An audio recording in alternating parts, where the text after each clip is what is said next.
Howdy y'all, this is Riley with Tavern Tales, and I have playing with me today Crusail, as always, and just got a fun day ahead. Hopefully we'll wrap up this dungeon that we were in the middle of last session. We were coming down the stairs, going down these dark, twisted stairs. There was dust and little bits of rubble leading out of the room that had previously held the Naga statue.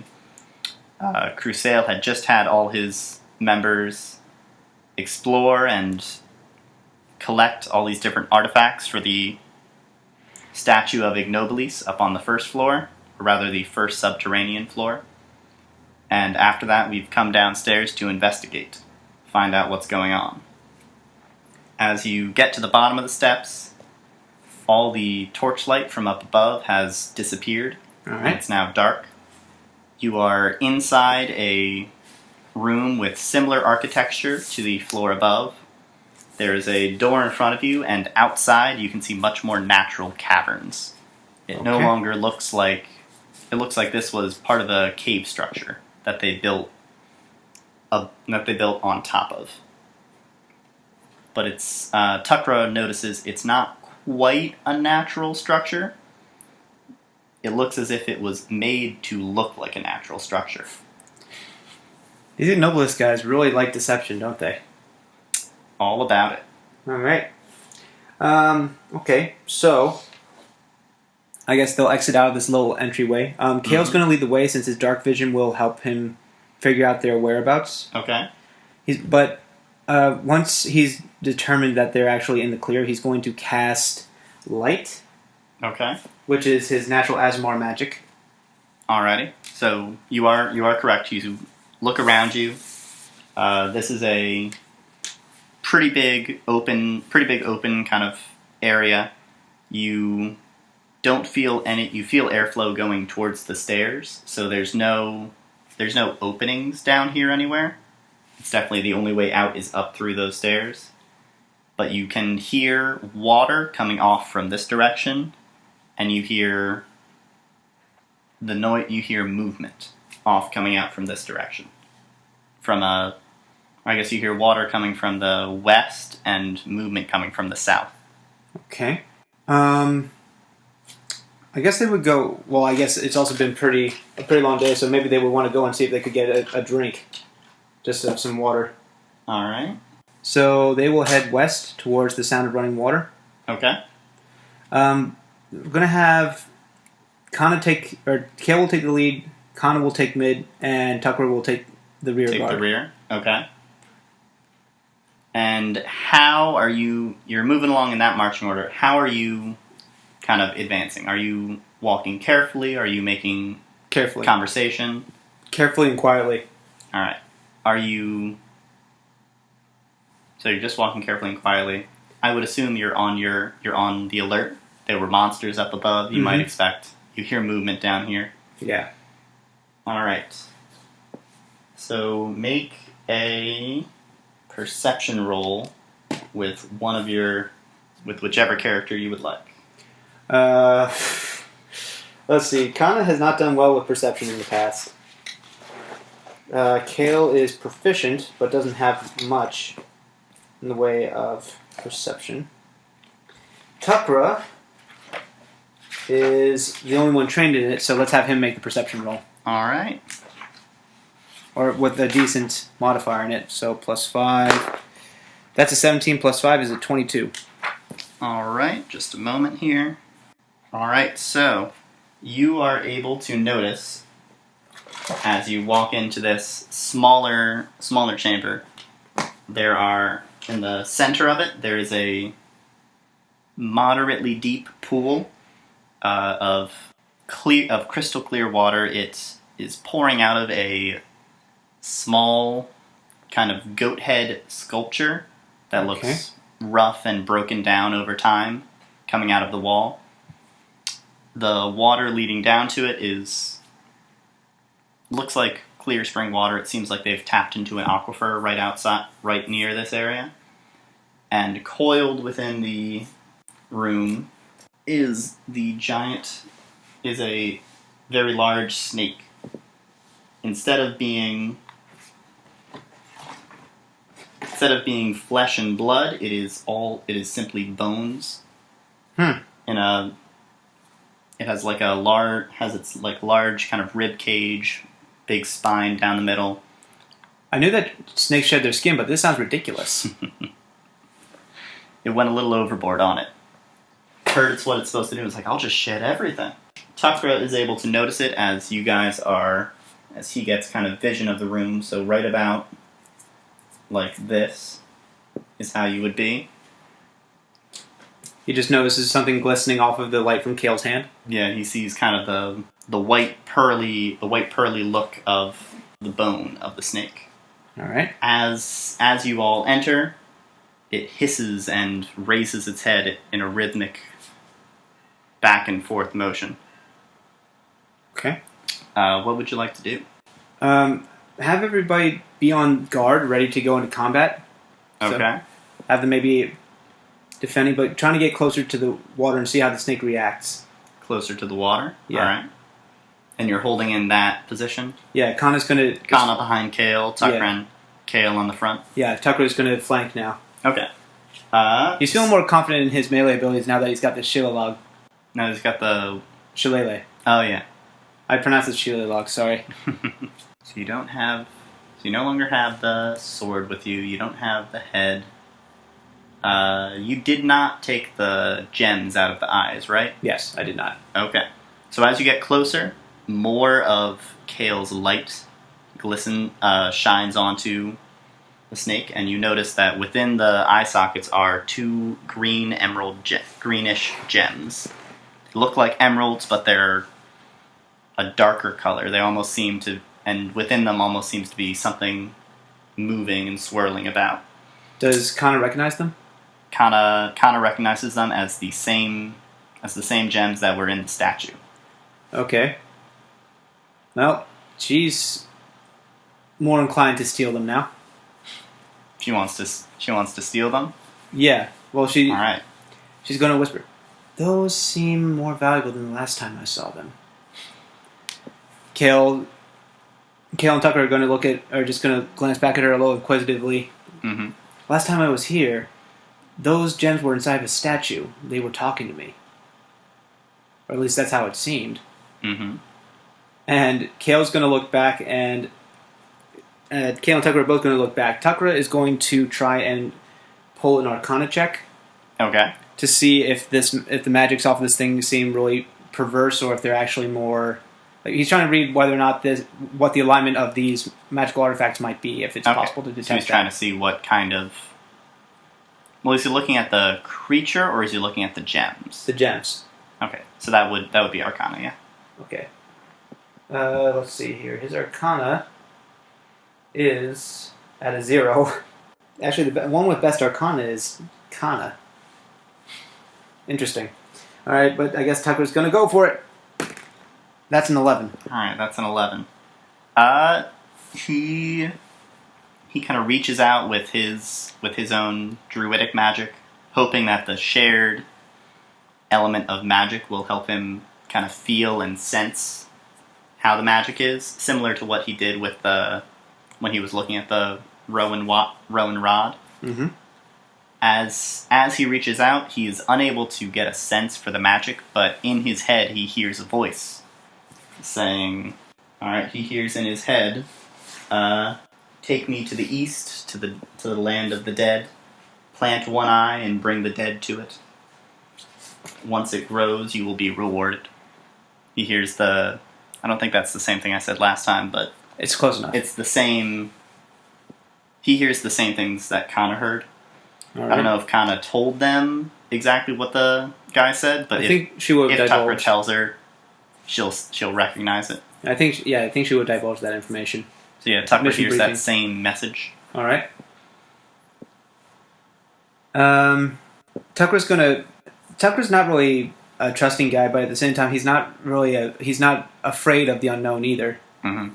So he's going to go over and see what he can do to remove those emeralds from the snake skeleton.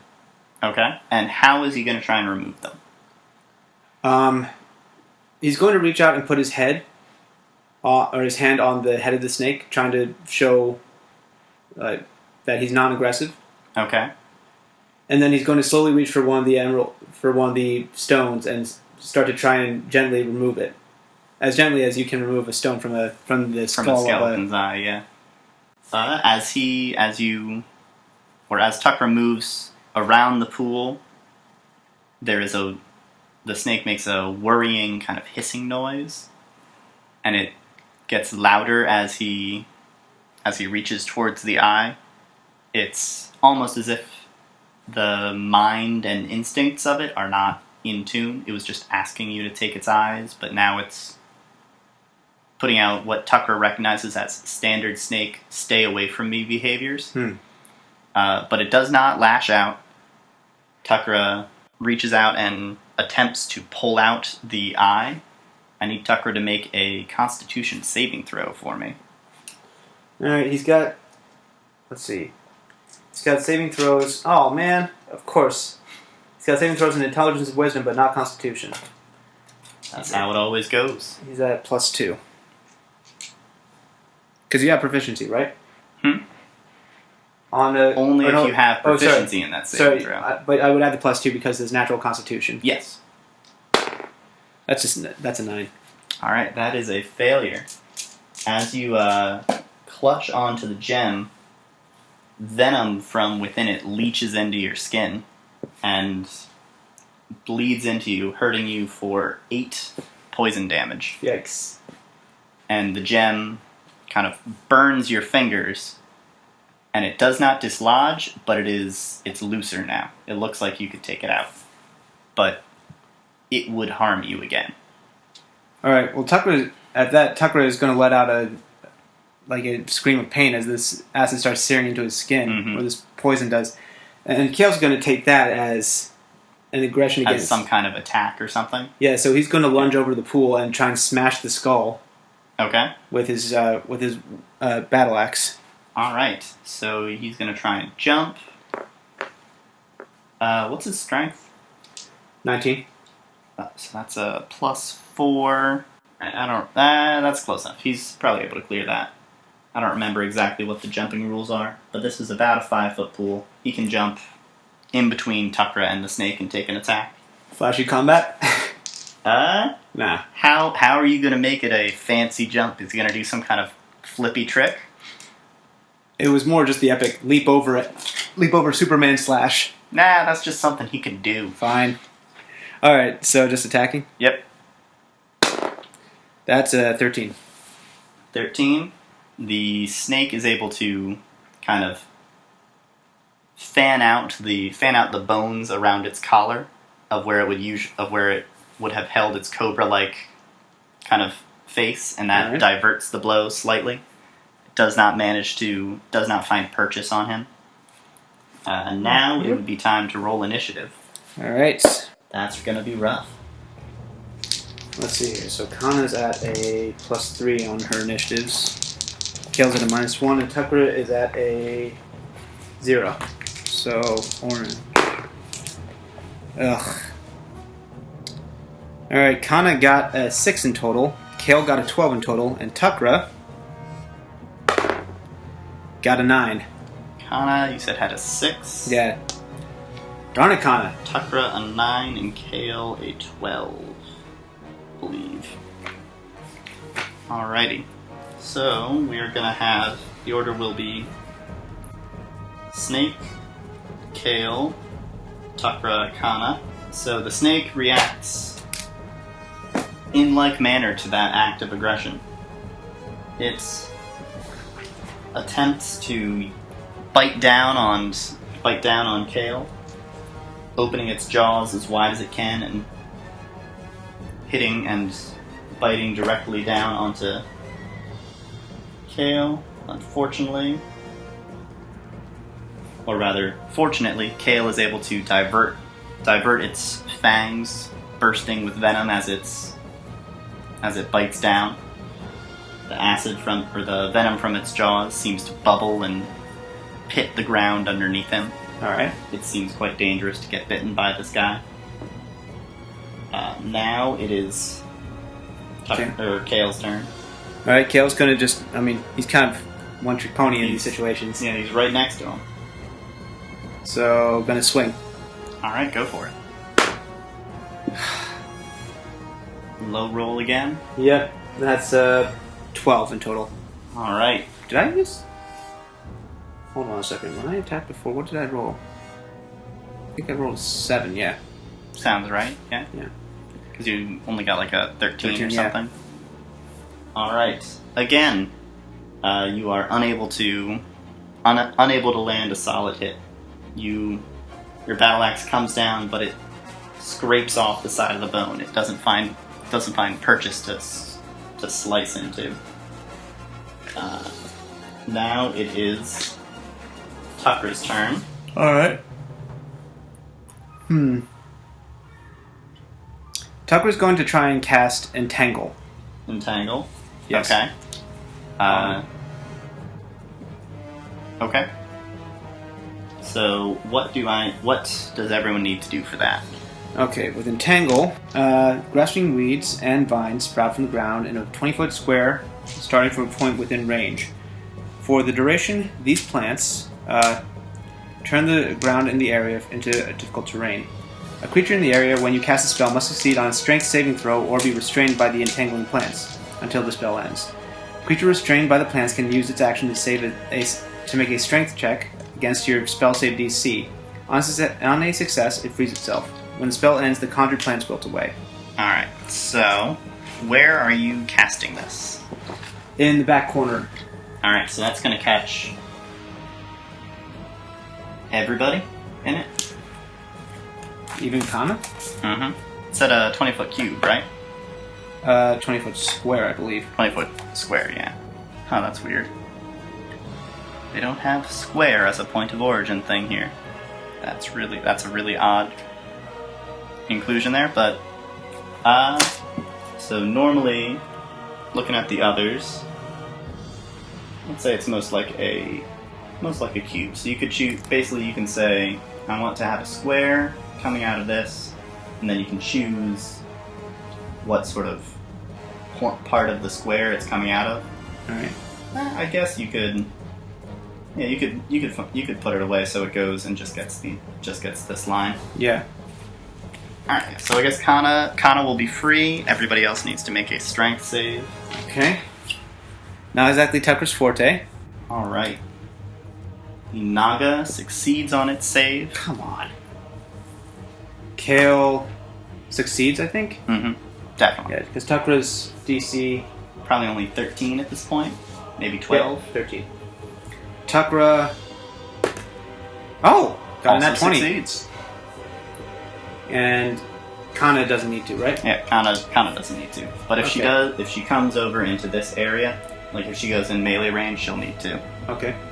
And so the that area is difficult terrain, so that means it takes twice as much movement to go through. Okay.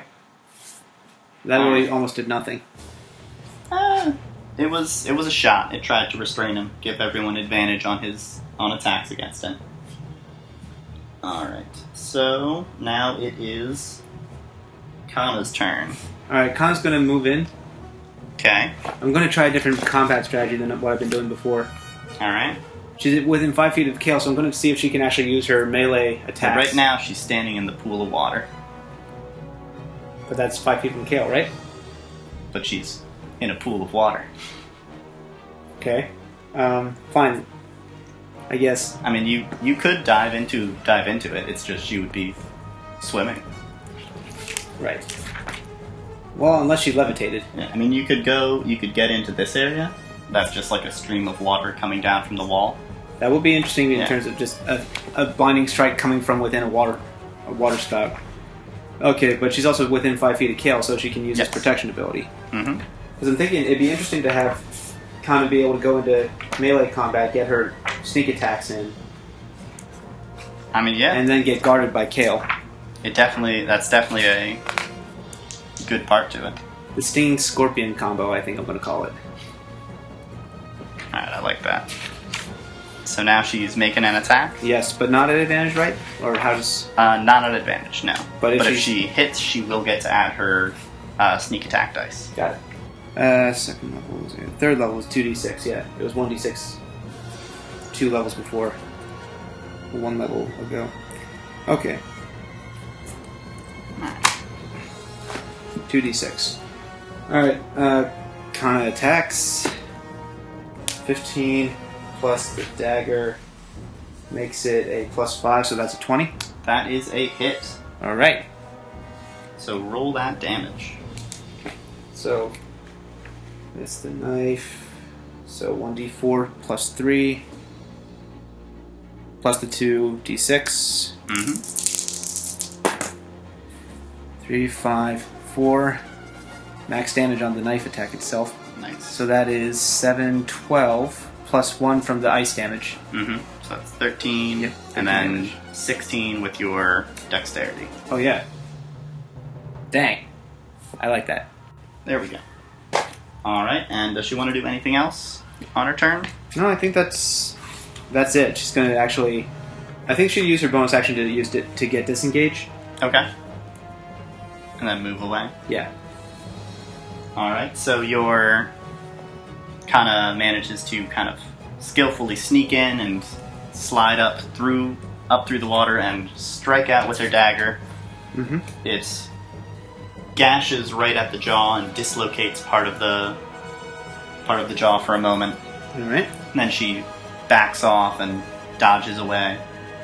The snake kind of snaps at her a little bit as she moves back, but is unable to get her. Back to the top of the order, the snake sort of readjusts itself and spins its head about. It turns its head at Kana, as she's been the only actual threat to it so far. Everything else has just moved off of it. It hisses and sort of twists its unnatural voice around and says something directly into your mind. A harsh cold word, and it casts on Kana Ray of Frost on her. So that's a spell attack. Alright, it gets a 23 to hit, so I think that makes it. And deals 8 cold damage to Kana. And Kana, until the end of her next turn, loses 10 feet of speed. Okay. At this point, Kale's going to yell for Kana to stay close to him because none of them knew that it could cast spells. Yeah. But hopefully his protection will help him. Help him keep Kana divert safe. attention and do that. And for its turn, the snake will also slither off this way towards Kana. As it moves from here to there, Kale will get an attack of opportunity. Alright. That's a 16 in total, I believe. That will be a hit. Sweet. Okay, so that's... Battle Axe is a 1d8 plus 4. That's 1 damage plus 4 is 5 damage. Oh, Kale. I feel so bad for you now. He's having a bad day. He did so well initially, and now it's just hard. Yeah, that owlbear didn't stand a chance, but this Naga is not playing nice. Mm-hmm. But Alright. It's his turn again, right? And now it is Kale's turn. Alright, he's going to pursue after this thing. Alright. Get himself in that stream of water we were talking about. Nice. Cools off and flushes out some of that venom. Oh wait, no, he wasn't the one that hit. Tucker got Spider got hit. Yeah, Tucker got hit. Snake got hit, yeah. And he's going to go in for another swing. Alright. Is Kana technically flanking? No. Flanking would be if it were directly across this way. Got it. Alright, you can't really do that. There's a wall in the way. He attacks at a 14 plus 6. That's a 20. That'll be a hit. Okay. And that's better. 5 plus 4 damage. 9 damage total. Alright. Down to that much. Alright, now it is Tucker's turn. Unless Kale wants to do anything else before his turn's up. No, he's going to just stand at the ready to guard Kana. Okay. Tucker, from a distance, is going to... Let's have him use Frostbite. He hasn't used Frostbite in a while. Okay. Okay. So that is, I believe, a What kind of save is that? Is it Constitution or Wisdom? Constitution save, I believe. Okay. Problem is that it's in the Elemental Evil book. Alright. Frostbite. Constitution save. On a failed save, takes 1d6 and has disadvantage on the next weapon attack roll it makes before the end of its next turn. And it fails its save, so go ahead and roll damage for me. Alright, what is it again? Was it 1d6. 1d6, thank you. 6 damage. Woo! That's hurt. And you said that Naga has disadvantage on its next attack roll? Yep, on its next weapon attack roll. So if it tries to bite, it will have disadvantage. Got it. Alright. And Kana's turn? Mm-hmm. Alright, she's going to swing with her... Swing with her dagger? Yep. Alright, make that attack. That's a 15 plus 5. whatever. Alright, that is another hit, so roll that big damage. Okay, 2d6 plus a d4. Mm-hmm. It pays to be right next to her boyfriend in this case. 3 plus 6 plus 4, that is 13 damage plus... 17 damage, jeez. 17 damage total. Why? Why are you so strong? She's a good fighter. Good God. Alright, so now it's back up to the Bone Naga, or to the, rather, the giant snake. It is thoroughly wounded. Is the poison still affecting Tucker, or does poison work that he just takes that damage if he fails? That was just if you fail on the save, it manages to kind of go into you and infect you. Okay. Alright. But just so I can figure out what I need to do next, is that going to continue to affect Tucker? That is a element of the gemstones. Okay. So if you try and remove them, you'll have to do that. For example, though, if you pulled it out and then succeeded on the save, or even if you failed and got it out, as long as you keep a hold of it, it's not going to keep hurting you and hurting you and hurting you. Got it. Once you save, it's out. Alright, so this time the snake will hiss a loud, or a soft, lilting, sibilant kind of song, and it casts Sleep as a 3rd level spell. So that means it casts it. It's basically a giant cube. It'll affect all of them. It's gonna place it off in this spot to catch Kana and Tukra. Okay. Within the realm of it. Would try and go closer, but then that would hit itself, and it doesn't want to do that. So that's 7, 14, 16, 18, 25, and that is 8, and now I get 1, 2, so 4 more. So 25, 7, that's 5, so 37. So how much health does Tukra and Kana have? Tucker has 16 and Kana has 16. Alright, so they are both asleep.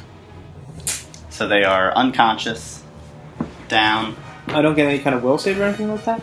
Nope, it's just you roll a bunch of dice to figure out how much health worth of things will fall asleep. And then it falls asleep from the lowest health within the area of it. So like if he had tried to catch everyone, it currently is the lowest health creature, so it would have fallen asleep first. Got it. But basically just, they're asleep now. Uh-oh. Any attacks against them will be critical hits, and they're unable to do anything. Now the Naga will attempt to slither over Kana and out this way. Kale will get a attack of opportunity as it's trying to slither away. Okay. Kale's royally pissed, but he rolls a 5 plus a 6 and 11.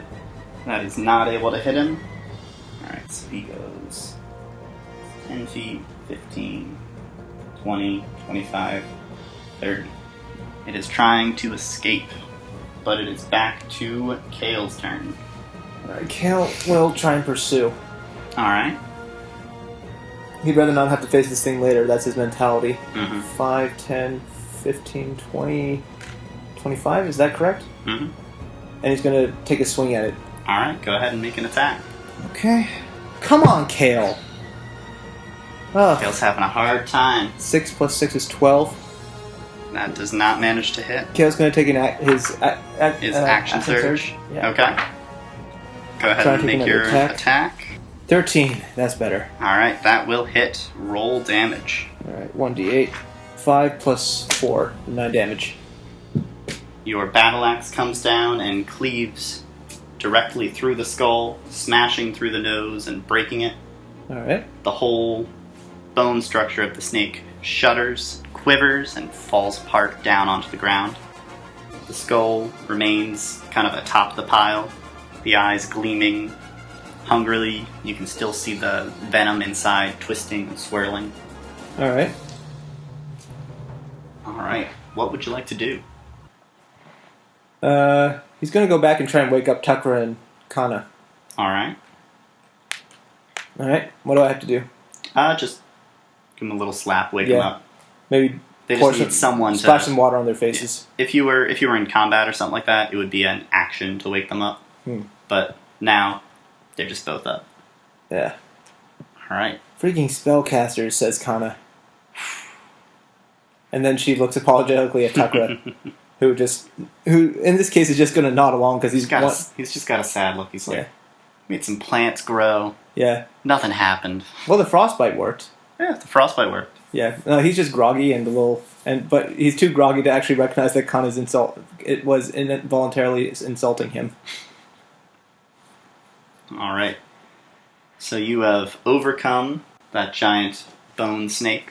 What would you like to do now? Well, Kana, with her gloved hands, is going to try and pick up the poison gems. Alright. You can make a con save at advantage. Cool. She's got... Darn it, you know what? Strike that, reverse it. Let's have Kale do this, because he actually has... Has Constitution? Yeah, he's got bonus to Constitution saving throws. So that's at +4. With advantage still? Yep. As long I will as take the 19. Alright, you succeed on the save. You're able to pry out one of... We'll say both of the eyes, because you're taking precautions. Yeah. Do you have any bags or anything? Anything just contained backpacks. You could use? Just backpacks. I mean, they've got Burglar's Pack and an Adventurer's Pack. 2 Adventurer's Packs, I believe. Okay. Yeah, you could put them... Pack. You could put them in your backpacks. That would be... You'll be safe from damage there. Okay. You might want to check on them every once in a while in case it's seeping out or doing something. Okay. But I would let you...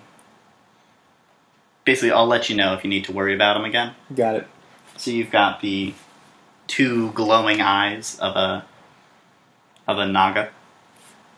Alright. And you still got that same commands from him, or same request from him. Got it. Alright, well they're just going to move on then. Okay. I don't think they're going to worry too much about healing just yet. Okay. Just because they're still at decent health and they've got a few... They don't know how deep this dungeon goes. You've expended some resources, but not tons. Yeah. Alright, so now they're going to go back where they came from. Kale, I don't know, how long does the light spell last? I want to say, like 10 minutes or something. How long has it been since we got down here? He can cast it just at will, right? True, yeah, it's a cantrip. So he can pretty much just put it up again as soon as it goes out. Alright, so yeah, they're just going to proceed forward. Yeah. So for now, that's just infinite. Well, also, they would have gathered, if they had something, water skins or anything like that, they would have tried to refresh it. Yeah, you have water skins and stuff. Cool. That's part of the Adventurer's Pack and all that. Alright, yeah, so they would refresh any water that they had expended already. Oh. Alright. Oh, it lasts an hour. Oh. And you put it on an object, so you're basically making a torch, is what it is. Let's say I put it on my shield. Alright. I like that imagery. Yeah. You've got a nice shining flashlight shield going out in front of you. Yeah. It left some guard too, so that's a plus. Mm-hmm. So you're moving along. You hear louder noise of movement coming from this section down here, the southern exit from that first room. All right. Yeah, that's pretty much what it is. It continues to be this strange kind of almost natural rock formations and everything. You can tell it looks like the passageways were made narrow on purpose. You haven't seen any iconography or any like pictures or anything on the walls like you saw all over the place up above. It's all just barren wall. All right. And you're keeping the same marching order? Yes. All right. So you're coming through this way. As you move down into the entranceway, you see that there are three different kind of areas you can go to. You can sprout off continuing to go to the south, and there's a narrow passageway. You can't quite see the end of it. Off to the west again, there's a open area, and then there's another narrow passageway. The movement you hear is coming from this western area. Well, go towards the sounds, I guess. Yeah, I'll check out area. I'll head west down the other corridor. All right, down this way. Yep. As you come into this area, you see lots of discarded, or rather shed, feathers and droppings on the ground. They're exceptionally large. Uh-oh. And there is a nest-like area in the back, towards the back wall. There's the owl bears, man. Everywhere, the owl bears. Or at least that's my guess. You hear gentle, shifting sounds of movement, like something's tossing and turning in its sleep. Okay, I was going to raise up the light to try and illuminate the area more, see what's tossing and turning. Okay. Where are you doing that from? The entrance. Inside or from this, like, just very edge area? From the edge area. Okay. Go ahead and do that. Alright, and... Or rather, you don't need to roll anything for that, you're just looking. You do that, and he sheds his light around the area. You see there are actually two nests. There's a larger central one in this back corner area, and then there's a smaller one next to it. The larger one is full, and it contains a exceptionally large owl bear. The smaller one is empty currently. The large owl bear twists and turns a little bit more actively after you shed the light on it. It's not quite awake, but if you're not careful, you would easily wake it now. Right. Just trying to think about how they would play this. I mean, they didn't have much trouble with the last one, so I think that while it's asleep, maybe Kana would actually want to just try and take it out. Just give it a big shot. Yeah. An assassination shot. That would certainly be a course of action. But I'm wondering if Tucker... auto crit and big hit. Yeah, but I'm wondering if Tucker would actually permit that or not, or if he would be... Well, you know, I don't think Kana would care. Kana's going to try and take out this owlbear before it can actually wake up and become a problem for them. Alright, so go ahead and make an attack at advantage. Alright. I'll take the 18. Alright, that will be a hit. That is also a critical hit. Alright. So go ahead and roll your...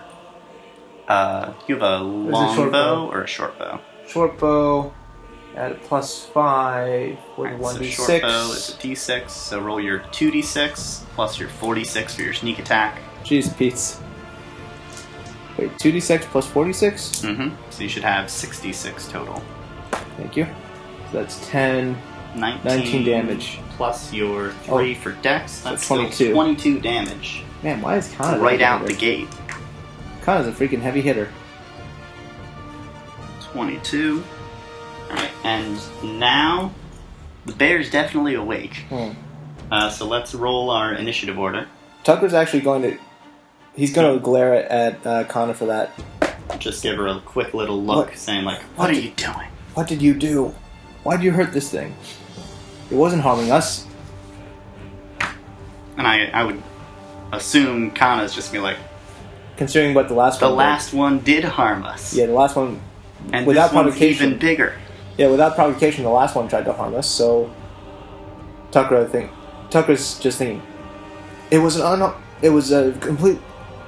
What would he say? It was completely harmless. Let sleeping owlbears lie. Yes. Unconsciously. Yeah, but what about when we come back? Mm-hmm.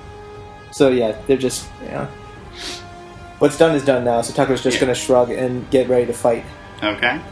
Alright, so go ahead and roll your initiative for me. Okay, for Kana, 15 plus 3, so an 18. For Kale, 15 minus 1 is a 14. For Tukra, that's a 7.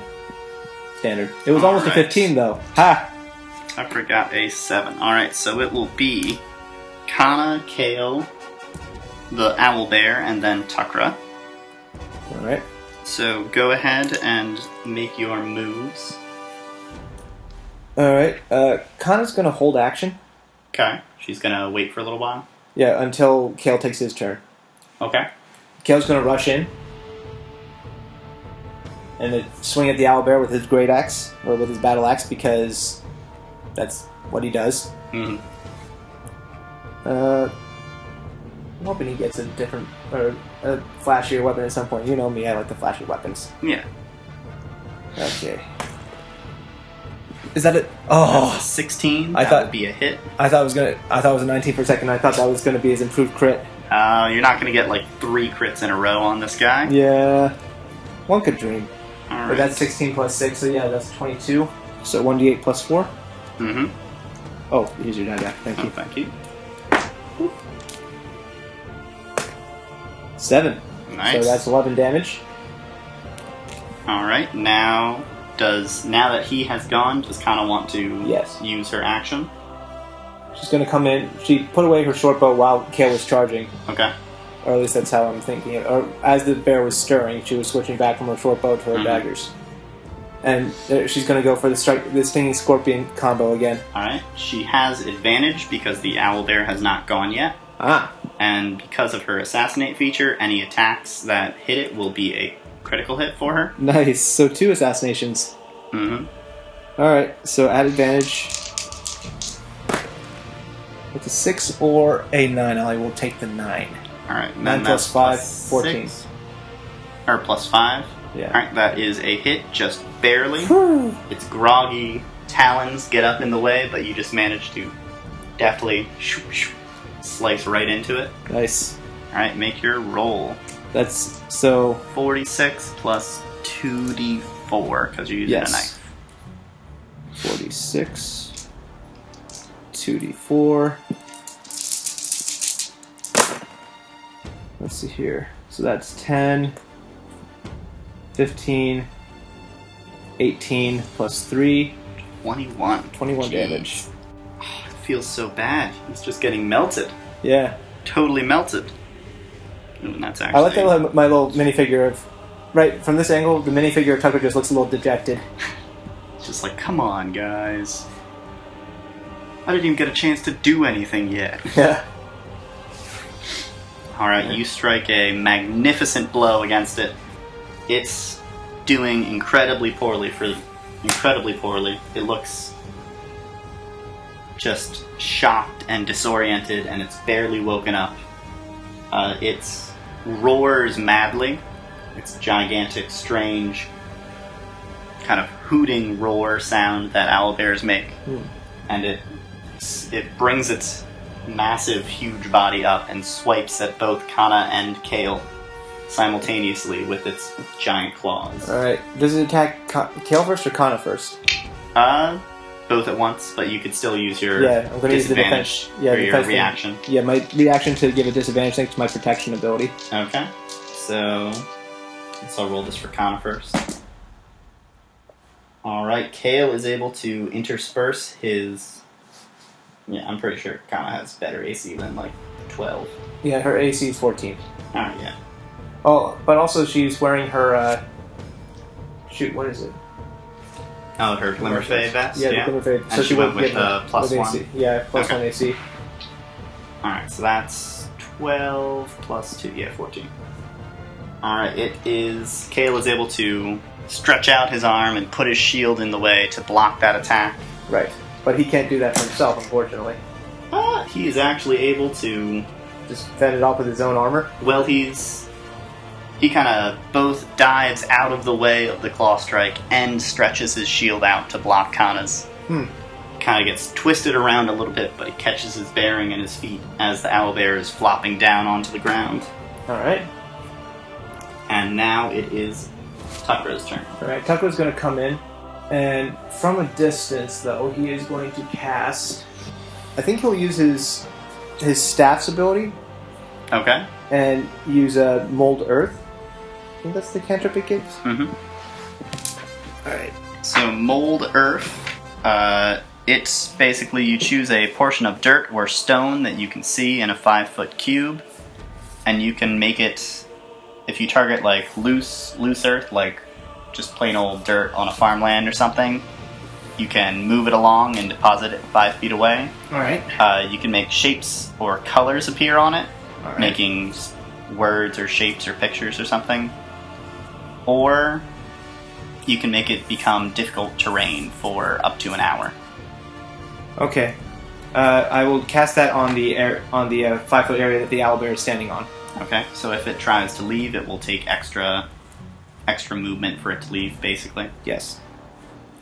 Alright, so now we're... Even little things can help, right? Yeah. Now we're back up to the top, and it is Kana's turn. Alright, Kana, since she's actually in position with Kale now, she's just going to strike out again. But I know she doesn't have the assassination advantage anymore. So she's just got to make a standard attack roll. Yep. Come on, Kana. Nope, that is a 10. Alright, your knife strikes down but does not penetrate the thick feathery hide of the owlbear. Alright, Kale's going to go in for a swing. Okay.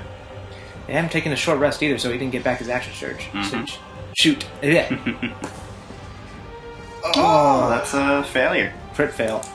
Okay. You attempt to swing, but you're still reeling from having been spun around, defending and making that miraculous dodge. So your footing's not quite right, and you don't manage to hit it in. It is at this point that you hear another roar, and charging in from over here comes a smaller owlbear. Oh no. It basically just mauls Tukra as hard as it possibly can. Okay. Making 2 attacks. First, raising its body up high and swiping with its big claw. Oh man, I should have had Tucker be a little bit closer to Kale. The claw attack smashes down onto the ground next to Tukra, missing entirely. Oh. But then it drives its beak viciously forward and critically hits Tukra right in the back, dealing 14 points of piercing damage. Yikes. He's at 2. Alright. Is it Tucker's turn, or... now it is the bear's turn. Big owl. The big bear's turn. The big bear has deemed Kale as the larger threat, being the more menacingly large creature. That is he's how supposed these to be the things work. tank. And swings in against him. First, quickly shoving its beak forwards to try and bite him, which Kale deftly defends against. And then swinging, oh my god, swinging with its large talons. Again, Kale just slightly diverts it, and it flows down to the ground, piercing or smashing down and leaving a large divot, creating an extra little bit of more difficult terrain right in front of him. Alright. Now it is Tukra's turn. Tukra, I want to cinematically create this idea that Tukra is not liking having this thing's beak in its back. So while this thing probably feels pretty... If a owlbear is capable of feeling good about itself, it might be right now. But while it's doing that, suddenly it's just fur is going to sprout from under the wound, and Tucker is going to use his beast form to transform into a large brown bear. Nice. Turning around. So that's the second one for the day, come to think of it. Oh, you're right, because we wild-shaped earlier against the... it was the satyr. Yeah, it was the shape-shifting satyr. Alright, but yeah, he's going to take the form of a brown bear. Okay. And he is going... that brings up his HP to what? Actually, maybe a direwolf would be better, because it actually has... You can do a direwolf right now. Yeah. Huh. Oh yeah, he's I challenge. think you couldn't. He's challenge level 1. Oh well, yeah. You could do either of them. Let's go with direwolf actually. Okay. That's gonna add to Stinging Scorpion with that pack tactics. Oh yeah. But for now, he's going to take on the form of the direwolf. Okay. And perception skills, perception +3, stealth +4. Dang, maybe I should just keep him in the direwolf form. I mean, you get those unless yours are better. Same thing with mental stats. You keep all the physical stats, but you get all your mental stats. True. It's like you replace 3 intelligence with your whatever intelligence, etc., etc. All right. Okay, so yeah, in his direwolf form, Tucker is going to spin around and he's going to use his bite action. Okay. Let's see. So that's a +5 to hit. So that's make a melee weapon attack. So just roll your d20. That's 2. So that is a 12. The owlbear, the smaller owlbear, is able to fend off your jaws. Kind of turns its head and beats you across. All right. And if the target is a creature, it must succeed on a DC 13 Strength saving throw or be knocked prone. Yeah, that is on a hit. You can tell because it says it has hit, and then that's... Oh, yeah, sorry, hit. Sorry. All the remaining... So basically, if you manage to get the bite attack off, then they have to succeed on that save or else fall prone. Got it. It's a pretty sweet ability. Alright, so Tucker is going to... Is shifting an ability that he can do? Or is that... No, that's a 4th edition thing. Okay. So he's gonna... Well, he's at 37 HP, so... Yeah, you're topped off until you die again, basically. He's going to move 5 feet. He'll allow for an attack of opportunity, but it's going to put him in a better defensive position with Kale and Connor. Okay. So let me make that attack of opportunity. AC Salbear 14. is feeling good about his beak, so it's going to beak it up again, and it is able to score an attack. Alright. So it manages to sink its beak deep within your flesh again, piercing your hindquarters as you, in its opinion, flee away from it in cowardice. It lets out a triumphant roar after it slices into you, dealing 10 points of piercing damage. Man, seems like the little owlbear is the big boss this time, not the big owlbear. Alright, so take 10 to your bear form. Okay, he's at 27 HP. Alright, and then go ahead with Kana's turn. Alright, Kana's going to strike at the big owlbear. Okay. After that round of bad combat, I'm hoping for a better one. Kana scores a 22 on her attack roll. That will be a hit. Alright, so go that's ahead and roll your 1d4 damage. plus 2d6. Get your sneak attack. That's 10, 13, 16 damage in total. Alright. Yikes. Okay, now it is Kale's turn. The large owlbear is clearly flagging, but you do have a smaller owlbear roaring triumphantly right behind you. Kale's going to attack. Okay. It's one side away from the 19. Come on! Kale just lets out a disappointed cry as the bear's kind of shifting and moving about, trying to defend itself. Kale's like, ooh, I see a chance, and then the bear moves and he's like, nah. I'm not even going to swing. That wasn't a chance. Yeah. Oh, well. Okay, now it is the owlbear's turn. It hears the triumphant cry from its child and cries back with a encouraged loud howl. It takes its beak, having seen that being effective, and tries to strike forwards towards the. He's still going to fight again. Still going to try and target Kale primarily. Okay. Seeing as Kale has been despite being, I think, the least threatening of the people here. Logically so. At least. It's still the beast, in the beast's mind, it's still like, this thing is going to kill me. It looks like it hurts a lot. Oh my god. He's not having a good rolling day? Owlbear and Kale just need to go off and, like, practice rolling together or something. Yeah. This is terrible. They're at disadvantage against each other. They're each other's natural-born enemy. Mm-hmm. Alright, and then it swings across, trying to swipe at Kale with its claws. That's more like it. Alright, it scores a hit against Kale. Okay. Striking him strongly for 13 points of slashing damage. Coming down, rending, or striking a great beating strongly against Kale's kind of breastplate. Or he has a chainmail, right? Yeah. It hits and Kale can feel the bruises and edemas forming on his chest. He fears that from such a great and fearsome blow, some of the chains may have split and broken on his vest. Now, the little bear... Well, how much damage was that, sorry? 13. So, the little bear charges up, courageously following the lead of its great leader, and strikes against Kale with its beak, scoring a 18 to hit. Is that good enough for Kale? That ties my armor class. Ties your armor class. Equals or exceeds. Alright, so that will be a hit. Dang. So its all-star beak has come in again, and it knocks Kale for 7 points of damage. Kale's down to 11. And now it turns and tries to swipe at the bear, hoping to take down a piece of... Or the direwolf, you're right. To take down a piece of prey on its own. It scores a 15 to hit, or a 17 to hit.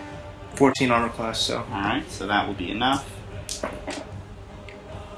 This time, take 11 points of slashing damage against the direwolf. Jeez, he was at 27, so now down to 16. Yikes. Alright. Now it is Tucker's turn. Tucker, thanks to his pack tactics, will have advantage on any attack. He's going to attack at the smaller owlbear. Okay. With his bite attack. Go for it. So, at advantage. Mm-hmm. Gotta make sure I have those 2 dice. I'll take the 16. Alright, that will be a hit. 16 plus 5, so that's 21. Hit, so that is 10 or 2d6 plus 3 piercing damage. Alright, so yeah, roll your 2d6. That's 6 damage plus 3, so 9 damage 9 total. damage. Alright, and he fails his save. You bite and you sort of drag it down. You know the way when dogs are really biting something, they like rip it around? Yeah. You're doing that to it, tearing it down to the ground, and it collapses down after you've done that. So it's now prone. Alright. Now it is back up to the top of the order with Kana. Alright, Kana's going to take another stab at this. Well, we've got an incredibly weak-looking giant owlbear, and we've got a fairly fresh one that's been pulled down to the ground. Yeah. So, yeah, Kana's going to just go for the coup de grace, hopefully, on this owlbear, this big owlbear. Make your attack. 14 plus 5 is 19. That'll be enough. Okay, so that's 1d4 plus 2d6. That is 7 damage plus 3, 10 damage total. Alright, that is enough to fell the larger owlbear. Wow. As it falls down and mournfully howls at the smaller, younger owlbear, which in turn mournfully howls. Oh. And is thoroughly enraged. It looks incredibly unhappy. And yeah, then nothing else significant happens. It kind of collapses down into its nest. A pool of blood having formed within it, contained by that sort of molded earth ring you put around it. Right. Now it moves to Kale's turn. Kale's going to make an attack on the prone owlbear. Alright, that'll be at advantage. Sweet. Okay.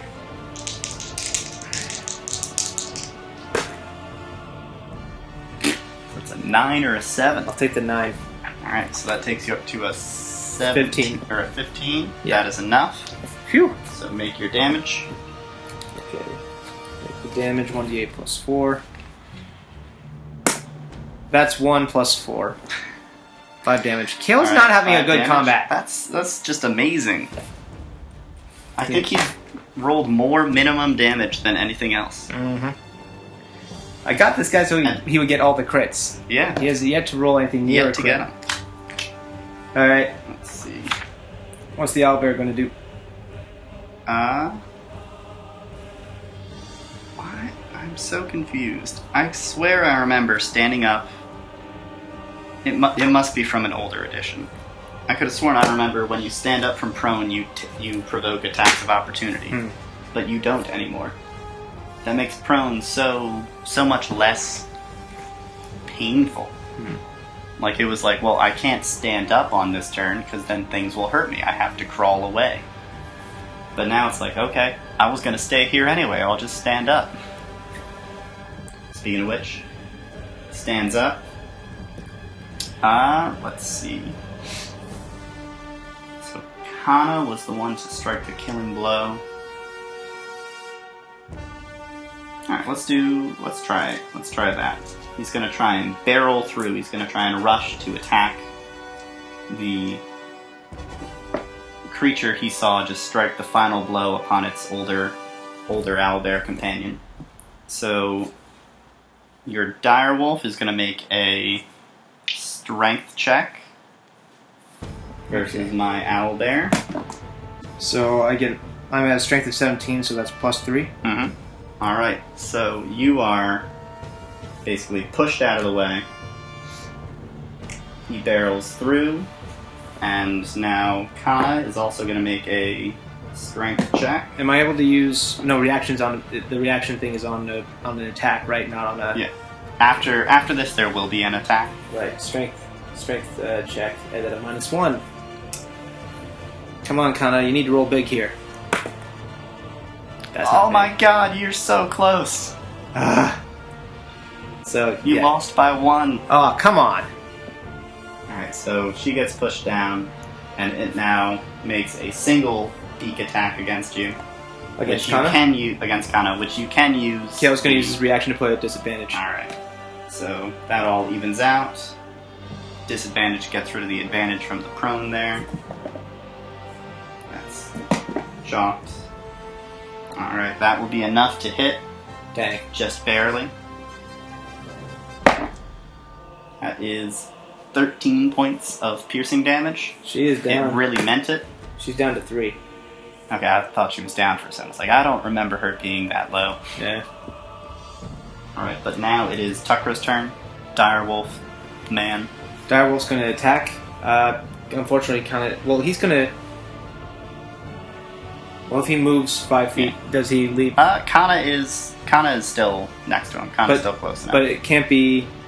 The creature can't be incapacitated for that bite to that's true. activate. Well, she's not incapacitated. She's just... Prone. Is that incapacitated? Because incapacitated is its own condition. But that is annoying that they would use a word that makes sense being that way. No. It looks like when it says incapacitated, it means specifically the incapacitated condition. Okay. Alright, so he'll just take his pack tactics, and he's at advantage. Go for it. I will take the crit. Alright, here we go. So 2d6. So 46. Nice. Plus 3. Mm-hmm. This is going to be delicious. That is 10, 15 damage, plus 3 is 18 damage. 18. You strike a staggering blow. You are unable to drag the bear down to the ground. Plus the top of the order, right? But it is the top of the order. Well, Kana's pissed and she's backed into a corner, so she's going to stand up and take another stab at this owlbear. Go for it. Not an advantage, but if she hits, that's going to be some extra damage. Mm-hmm. That is a 13 in total. 13 in total? That is just enough. Whew! So that is a hit. So that's 2d6 plus 1d4. That is a total of 12 plus 3. That is enough to down the bear. Nice. Altogether, Yeah, 12 plus 3. dire wolf Tukra is clinging on at its throat. Kana manages to slice in and just drive her dagger straight in through the temple, knocking it out and bringing it down all at once. Yeesh. It shudders and weakly hoots in mournful agony. All right. Well, is it a short rest or a long rest before Tucker gets back his animal shift? I think it might be either, but it could be a long rest. Let me just check real quick. Either. So short or long rest. Okay. So yeah, if you want to take a short rest, you don't hear anything else would have come. Hearing all those cries and loud noises. I think actually what I'm going to do is have Tucker go off and scout where the owlbear came from, while Kale and Kana work to collect trophies from the bears like they did with the first one. Oh, okay. So Tukra explores over here. You find Perception check? you don't even need a perception check. You're not. I only asked because the wolf gets boosted. Gets a boost now, yeah. Well, except not with sight, but with smelling and with hearing. Well, he gets advantage for smelling and hearing, yeah. That's how you know for sure there's no other things on this floor. You can hear something down below, but that's far away. Okay. Up here, you find just sort of plant life and food and other things, mushrooms and things that look like the owlbears have been living off of these things for a long time. All right.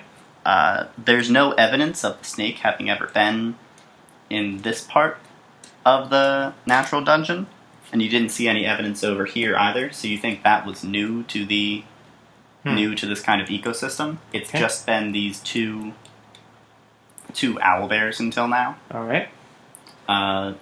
There's the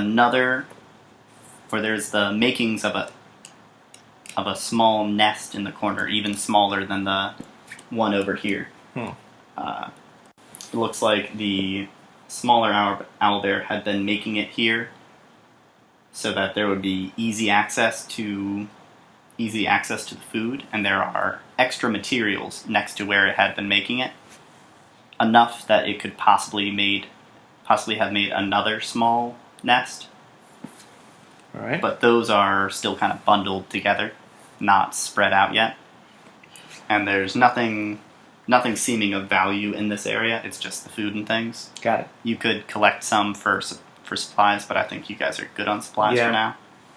They haven't even been gone from the village a day, so I'm guessing. Yeah. They're fine. They bring like 5 days worth of stuff with them every time. Yeah. All right, now for. He's going to come back while they're wrapping up. Stuff. Yeah. Make a nature check. Or wait, no, I did survival last time. So survival check for both. Okay. For both corpses. Okay. For the first corpse survival check, I'll just use Kale's Kana's +1. Okay. So on the first guy, it's a 19. On the second guy, it's a 13. All right. And which one were you doing first? The bigger one or the smaller one? Yeah. All right. So from the big guy with your 19, you're able to collect. How many talents did I have before, for that matter? You had a talon, and you had, I think. Let's see. You've gotten experience doing it now, so you were able to collect all the talons from this larger one. So you've got 20 more. All right. You're also able to double the number of owlbear feathers you have. All right. It's like however many bundles you had before, have twice that many now. Let's say 21 for now. Okay. 21 owlbear talons. Yeah, we can check back on the records sometime. We have video evidence. Indeed. And how many feathers you said was? Twice as many as you had before. Okay. So I think you had. I could have sworn I gave you actual numbers on this. I think it was I'm pretty sure you did. 2 bundles or something like that. So you're up to 4 bundles now. All right. I'll have Kale carry this stuff. Okay. And then from the smaller one, I kind of picture it as Kana did the last one and figured out She like halfway through got the trick of getting the claws out. She was snapping them in half before. This time she's trying to teach Kale how to do it, and he's just every single time he messes it up on the second one. He can't get a single one out. All right. But he does manage to collect more of the feathers as well. All right. Okay, I'm not going to have Tucker revert from beast form until the absolute last second of his change. So for an hour? That's an hour or so, yeah. So you've got tons of time left. Yeah.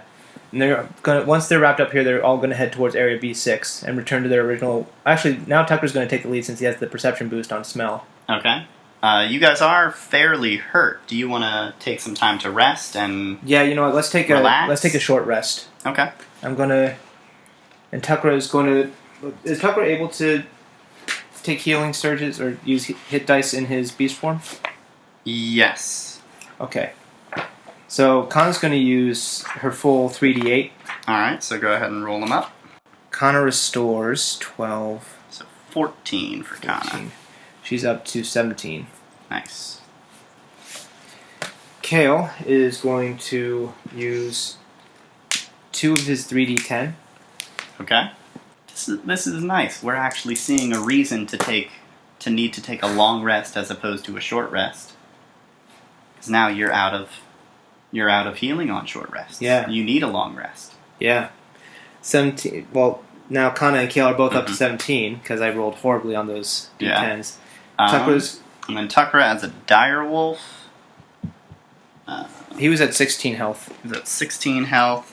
Max of 37. Let me see. He has 5 d10 hit dice he could spend. Oh. Nice. Okay. Wow. That might be a generous way to rule it, but that's what it says on there. Yeah. So I might as well. That's what I'm doing. I might as well use them all because he'll lose that beast form sooner or later. Because I mean, when he dies, he goes back to whatever health he had anyway. Yeah. He would have to revert to heal that up. So it's like, what does it matter if he heals his wild shape? Yeah. So that on the first 3, that's 11 hit points that he gets back. Okay. Then 2 more. So 26 again. 11. Oh, ooh, plus so 15. he's up to full, 37. Nice. All right, and that was an hour-long rest. I think we've been doing 20 minutes for short rests. I like that kind of shorter time for him. Yeah. So you've got basically enough time probably for the rest of the dungeon. He's got half an hour. As a dire wolf. Yeah, half an hour left, I think. Give or take. Because he gets his beast form lasts as long as his druid level rounded down, I believe. Half his druid level rounded down. No, it's 1 hour. I thought it scaled based on his druid level. Does it? If so, I mean, that's cool. I like that. Oh, no, you're right. You're right. Number of hours equal to half your druid level rounded down. So, 1/2, so still just 1 hour. So 1 hour, yeah. Next level will be 2 hours. Yay! Alrighty. Yeah, he's at 37 HP. Okay, so he's going to take the lead. Yeah, I like that. Kana's going to take mid. Kale will take the rear guard now. All right. But he's got his shield raised up as high as he can so that at least Kana can see, or Kana and Tucker, because Tucker might be able to use his smelling and hearing, but it's nice if he can actually see too. So they're heading to area B6. All right. In B6, you find a similar kind of that same sort of hole down in the ground with the Fey magical seal around it. It's currently covered up with leaves and different items. It looks like the owlbears actually were the ones who piled it up. It's the same material they used for their nests.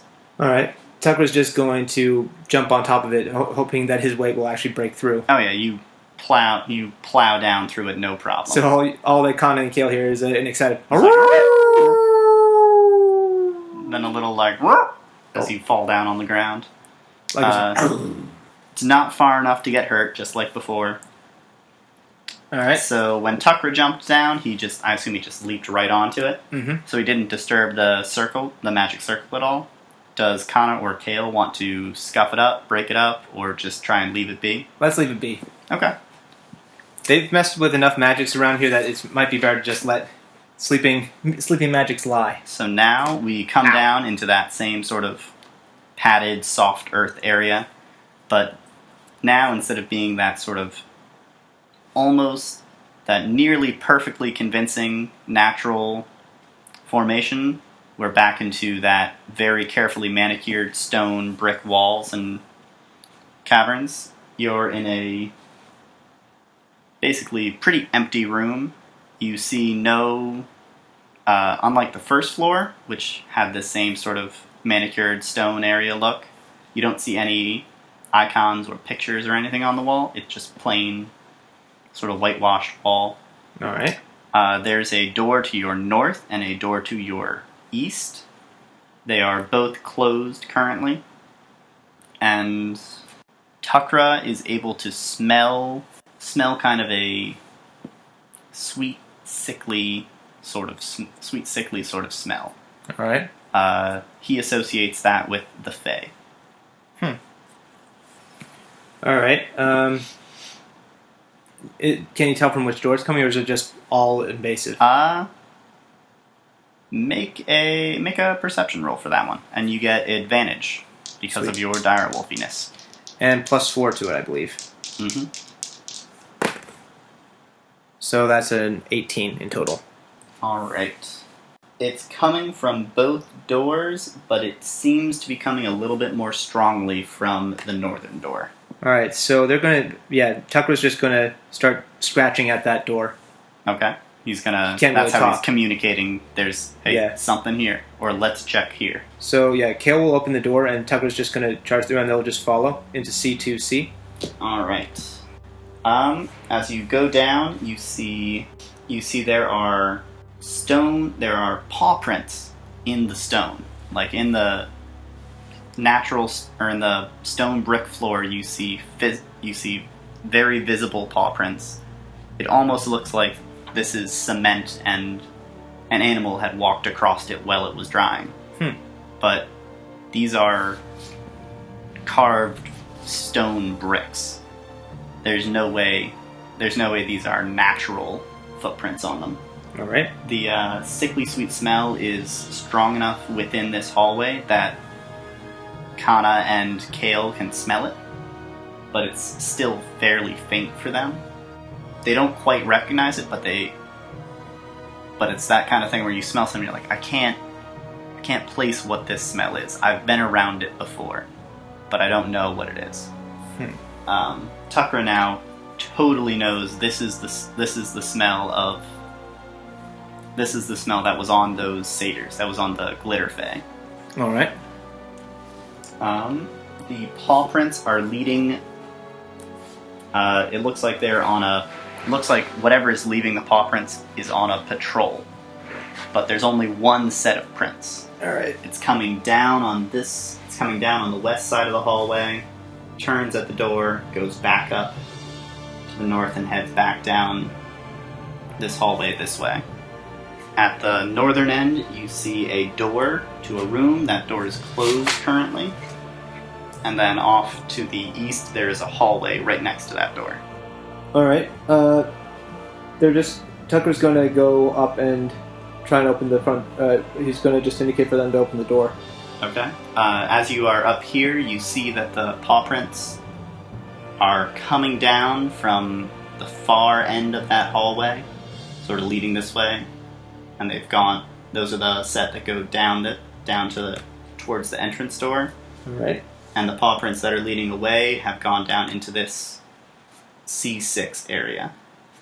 So you're opening the door? Mm-hmm. Okay. So you open it up, and you see a massive iron pot dominates the center of the room. Like it's as tall as Tukra is. And it's got a incredible sweet, or an incredible kind of savory stew smell. It's so seductive and hunger-inducing that it instantly makes you want to go up to it and climb into it. And I need everyone to make wisdom saving throws for me.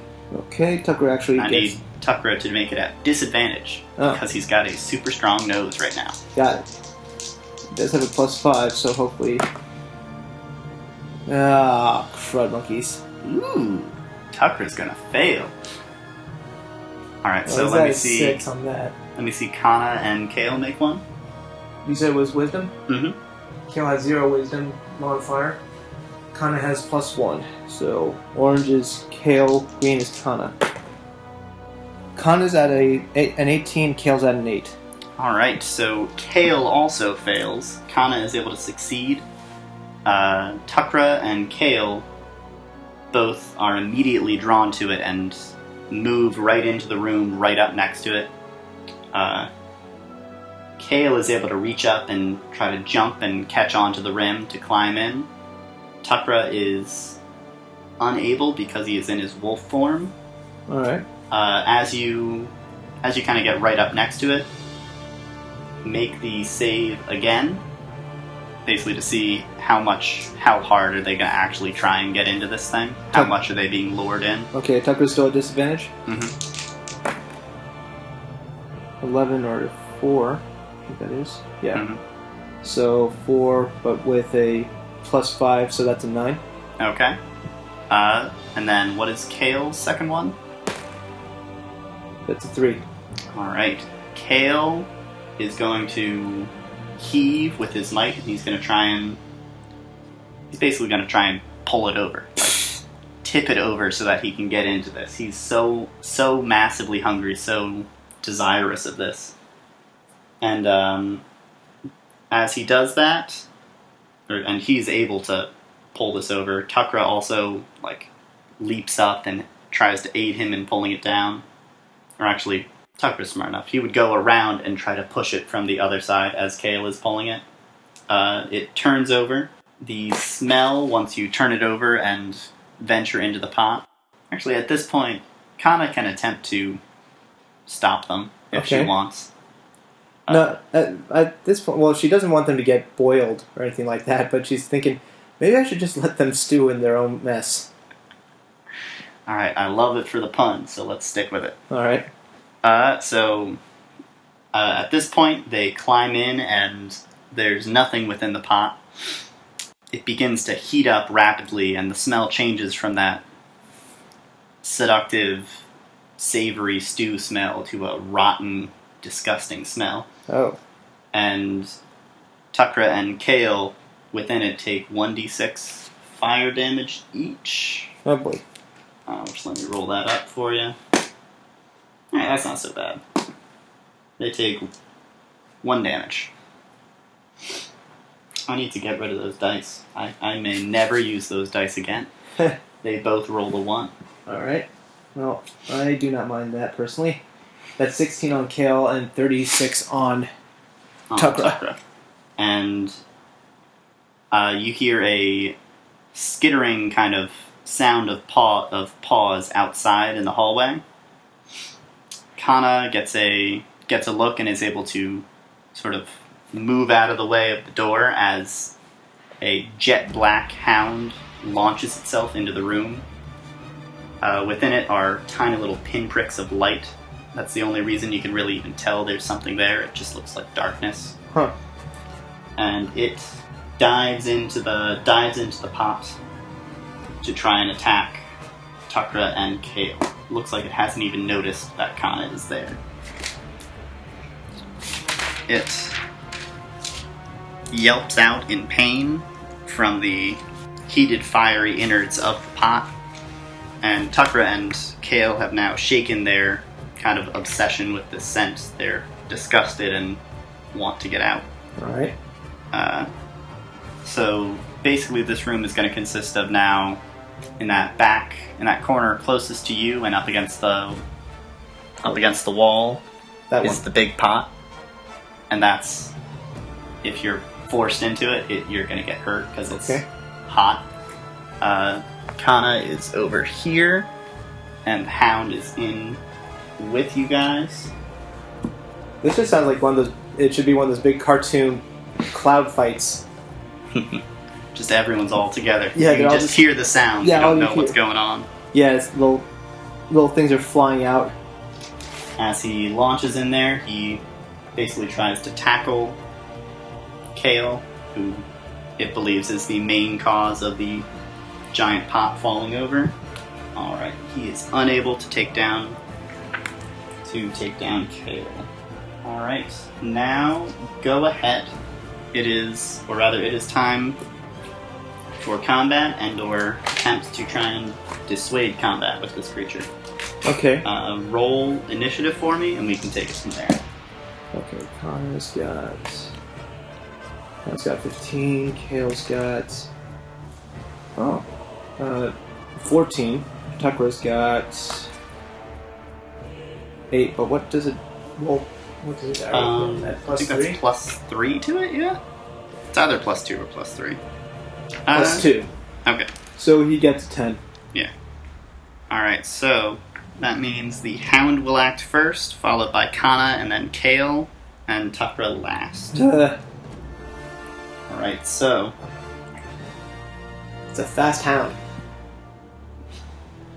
Yeah, it's the guard hound. It's got... so it calls out, it barks out a loud, terrifying, sort of monstrous, braying bark. So, and that echoing around within the pot and all around the room, spreads out into the hallways. You can hear it, goes out and comes back as a loud noise. I need you to make another wisdom save versus fear. I don't know if anybody cares about that. On everyone? Tuckra and on Kale. Okay, Tucker's got +5 to wisdom, so that's an 11. Kale's at a 0, so he got a 13. Alright. Kale is able to shake off the terrifying howl, but Tuckra is frightened. Is frightened until the end of the Hound's next turn, and Kale is immune to this effect for the next 24 hours. He won't, basically, even if it does it again, he won't be scared. But Tuckra is scared. Okay. Now it is Kana's turn. Well, they're all in the pot together, so I'm guessing she can just walk up and start stabbing. Mm-hmm. Unfortunately, yeah. And it's kind of ordered like Tuckra and Kale are within the pot, the wolf is at the entrance of the pot, or the hound is at the entrance of the pot, and Kana is outside of it. Alright. But if she does attack, they're close enough that she will be able to get... Yeah, they're within 5 feet of it, so she gets sneak attack. That's it. 8 plus 5. That is... this is actually a Fey, so the Cold Iron Dagger works as a plus one weapon. So that's 14 instead of 13. And that is a hit. So go ahead and make your damage. Okay. That is a sneak attack. So 1d4 plus 2d6. That is 1... That's 10 damage total. Oh, sorry, 10 plus 3. So 13 damage. Plus... Oh, plus 1 from the cold... Oh, plus 1 from the cold iron, plus 1 from the cold? Mm-hmm. So that's 15 total. Dang. I like that dagger. Yeah, because you're fighting Fae all the time. Yeah, true. Alright. It's a good dagger. And you haven't really run into the downside of it yet, which is nice. What is the downside of it? Well, Fae know about it within 30 feet. True. If it's within 30 feet of them, they know exactly where it is at all times. Good point. Huh. Let's see.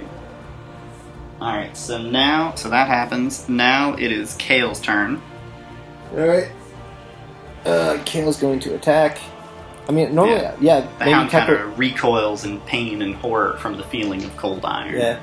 Tucker might have actually tried to calm this thing, except that he's in wolf form and is now ready for a fight. Well, he's also scared. Oh, yeah, he's scared, yeah. He has to run away from it, right? Basically. Well, he's trapped in a pot, so... Oh, yeah, also, Kale takes 6 points of fire damage.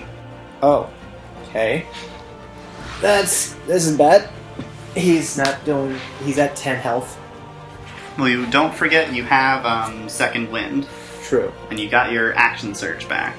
True. Oh yeah, and Tucker would have gotten his beast morphs back too. Mm-hmm. Kind of doesn't really have any... She had used levitate maybe, but otherwise... Yeah. Okay, so attacking at a... standard, so that's 14. That is just enough to hit. Alright, so that's a... Kill, get a freaking crit, please. One of these days it'll happen, and it'll be beautiful. That's 4 plus 4 is 8 damage. Alright. Now it is Tuckra's turn. but because he is frightened, he needs to try and move away from the source of his fear. He can't really, though. He can't, so he has to take the dodge action. Okay. Which means any attacks against him have disadvantage. But he also takes 4 points of fire damage. Alright, so he's at...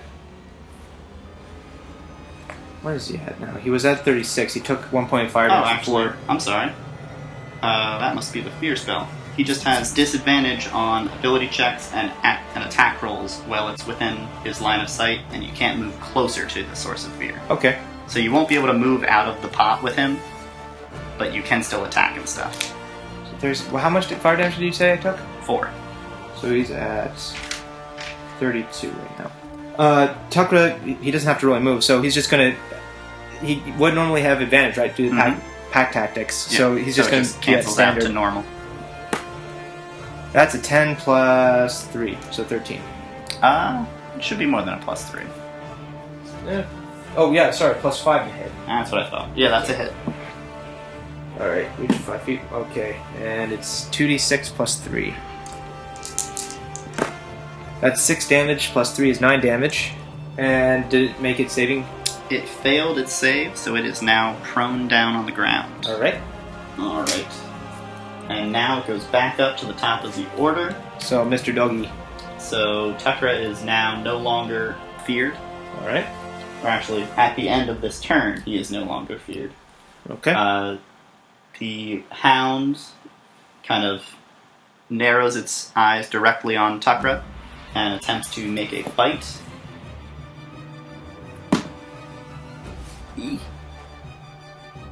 Alright, that will be a hit.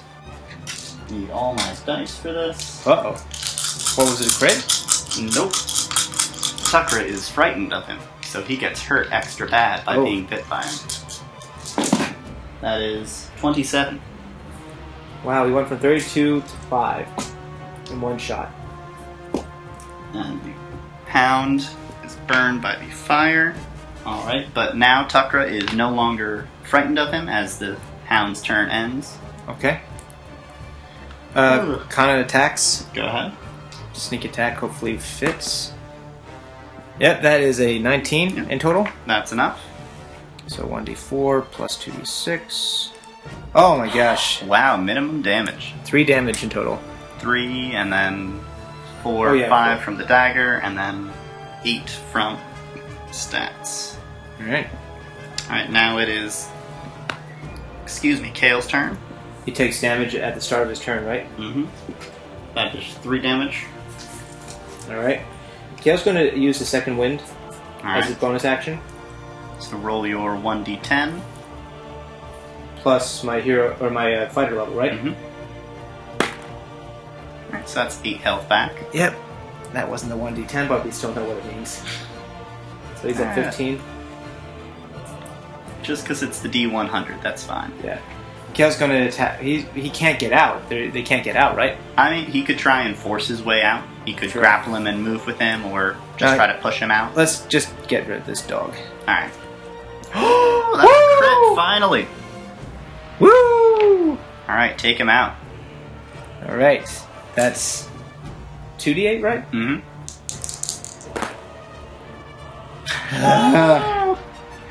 Oh my god. 5 plus 4, so that's 9 damage. I want to see the day he rolls above like a 5 on something. Yeah. Alright, but that's, you said 9 damage? Uh-huh. Alright, now it is Tukra's turn. Alright. He takes 3 points of fire damage. He's down to 2 health. Whew! Oh lord, and he's only at like 2 health in human form. Yep. But doesn't... wait, so he revert back to his 2 health in... Mm-hmm. And he doesn't get... But does he get his hit dice back? Well, he spent the wolf's hit dice. He didn't spend his hit dice. So yeah, he still has his own hit dice. Nice. Okay, that's good to know. Yeah. And he has spell slots. He can heal himself and stuff. He'll have to heal. Back. He's going to have to heal everybody. Yeah. Okay. He's going to make the dog attack. The direwolf attack at advantage this time. Yep. Alright, so, jeez of Pete's. It's either an 11 or a 9. I'll take the 11. Alright. Neither of those is able to reach him. He kind of your jaws kind of sink into him, but then the inky blackness of the hound sort of dissipates out from your jaws, and it seems not to have harmed him. Okay. Goes back up to the hound. This pot is doing work. Mm-hmm. I did not expect it to be this big of a factor. So the hound now, as the fire burns it, it kind of whines in pain, and sadly, it it backs up for a moment, but then it stands firm, and it turns and it howls directly at Connor, right in her face. Okay. She needs to make a wisdom save. Okay. Connor's not really the most wise. Strangely enough, she has a +1 on this. Oh, that's a crit fail. But Right. I mean, that's a 2. She fails and is now frightened until the end of the hound's next turn. Okay. So her attacks will be made at disadvantage against it, as will ability checks, and she can't move towards it. Okay. So now it is Kana's turn. Connor's going to take a disadvantage. Alright, go for it. Wow. Matching 2s, alright. She'll try and make an extra attack. Okay, using her bonus attack. Yep. There we go, that's more like it. 17 or a 19, I'll take the That 17 will hit, then. and you do get your sneak attack on this. Nice. Since you hit. So, let's see. That, and that. That is 8. 8. Plus the plus 2 damage from the dagger. Mhm. So that's 10 plus 3 from Connor herself? Yeah, Yes. plus 3. So that is 13 damage. Alright, the cold iron, your dagger sinks in to its flesh, it shudders, and it starts to kind of shrink smaller and smaller. The blackness that made it up sort of flecks off, disappears, and winks out of existence. Alright. After it has entirely fallen apart, it leaves behind a small stone sort of object. It's dark, but it's very sparkly at the same time. Okay. It's very strange. You haven't seen something like this before. But it's giving off that sort of... The sickly sweet odor is incredibly strong now. It was coming off of that wolf. Huh. And it still seems to emanate out of that stone. Alright. I assume Tukra and Kale immediately Yeah, well, they burst don't... out of that pot as soon as they can. Yeah, Kana's looking at it very clearly until she gets bowled over by a giant dire wolf and her boyfriend as they're just running out of the pot and out of the room. And as they run out of the room, they see that there's a fresh set of paw prints. They see that some of the paw prints that were coming along this line have disappeared, but new ones have appeared charging in there. Huh. So this animal, this kind of starry fey hound, was what was leaving those paw prints in the stone. It's almost like it's got a heavy gravity field able to make those prints. Yeah. It's got something special about it that's leaving its mark. Alright. It leaves its mark wherever it goes. Alright, well, Kana's going to grab the stone and put it in her pack. Okay. Do you want to do anything with the now rotten, hot pot that you guys have tipped over, or do you want to just leave it there? If Kale, once he's out of it, and it takes a second to breathe, he's going to come back in and just start smashing it with his battle axe, trying to break it and break it down. Yeah. As you're hitting it, it seems to be sparks are flying. It's as if it were burning hot molten metal, but it's not denting. It's not changing its form at all. Kana is just going to stop Kale, and he's just going to breathe heavily. He's going to go with one more swing and then just storm out of the room. I imagine he's got like a terrible one-liner as he leaves, like, I'm never having stew again. Well, no, he's just swearing under his breath. Huh. He's not in the mood for one-liners right now. Yeah. He almost burned to death. Totally understandable. Kana's just grinning behind him. She's not going to tell him, you reap what you sow or anything like that, because she knows he almost... Yeah. This was a life or death situation, and it almost turned out very badly. And poor Tucker's just in the corner licking his wounds as a wolf, trying to lick the burns. Mm-hmm. And they'll take a second. Well, yeah, Kale and Connor will take a second to help him just bind up the burns. Okay. It's not going to actually do anything, but at least it'll help a little bit with him. It'll alleviate the pain, at least. Yeah. So they're going, but once Tucker's bandaged up, they're going to move on. Okay. Are you collecting that small stone that was left behind? Yeah, kind of picked it up and put it in your pack. Alright, so make sure you add that to your item stuff. Alright. It's called a glitter stone. A glimmer stone. So you now see that kind of the footsteps were going around in a circuit. There only appear to be so many footsteps. Alright. Like, only so many will show up at once. Each new step it would take after it had taken so many would make the last one disappear. So it only ever left, I think the number was 100 footsteps of its march. You can see it was going around, it came from footsteps are gone from over here, it had gone down, gone up, gone over this way, and marched down over here into C2A, marched back, and then it had gone into this room, the door of which is open. As you explore more, you find that it had curled itself up at the foot of a bed within the room C7. There are kind of old, broken personal effects on the table next to the bed. There's some... Sorry, which room was this again? C7 here. Okay. Yeah. And there's no more... Kind of that sweet smell is dissipating slowly. It's leaching upwards out of here. And Tucker doesn't hear any more animals or monsters. He feels like it's safe now. Well, safe as a floor with something as dangerous as that giant burning pot that tries to lure you in and then burn you alive. Yeah. But there are no animals that are harming it. Alright. So, before you even go in here, you see the stone bricks that make up this area are actually starting to buckle and twist, and small roots look like they're coming up from underneath, from underground. Tuckra, having spent a lot of time in the forest and in the wooded areas, recognize that these aren't roots, these aren't plants, these are tree branches. Huh. Tiny little tendrils of tree branches are working their way up through the stones, trying to break up through it. Wow. And the ground is even starting to bow and kind of become uneven and broken here. It's like there's a giant tree forcefully growing up underneath it.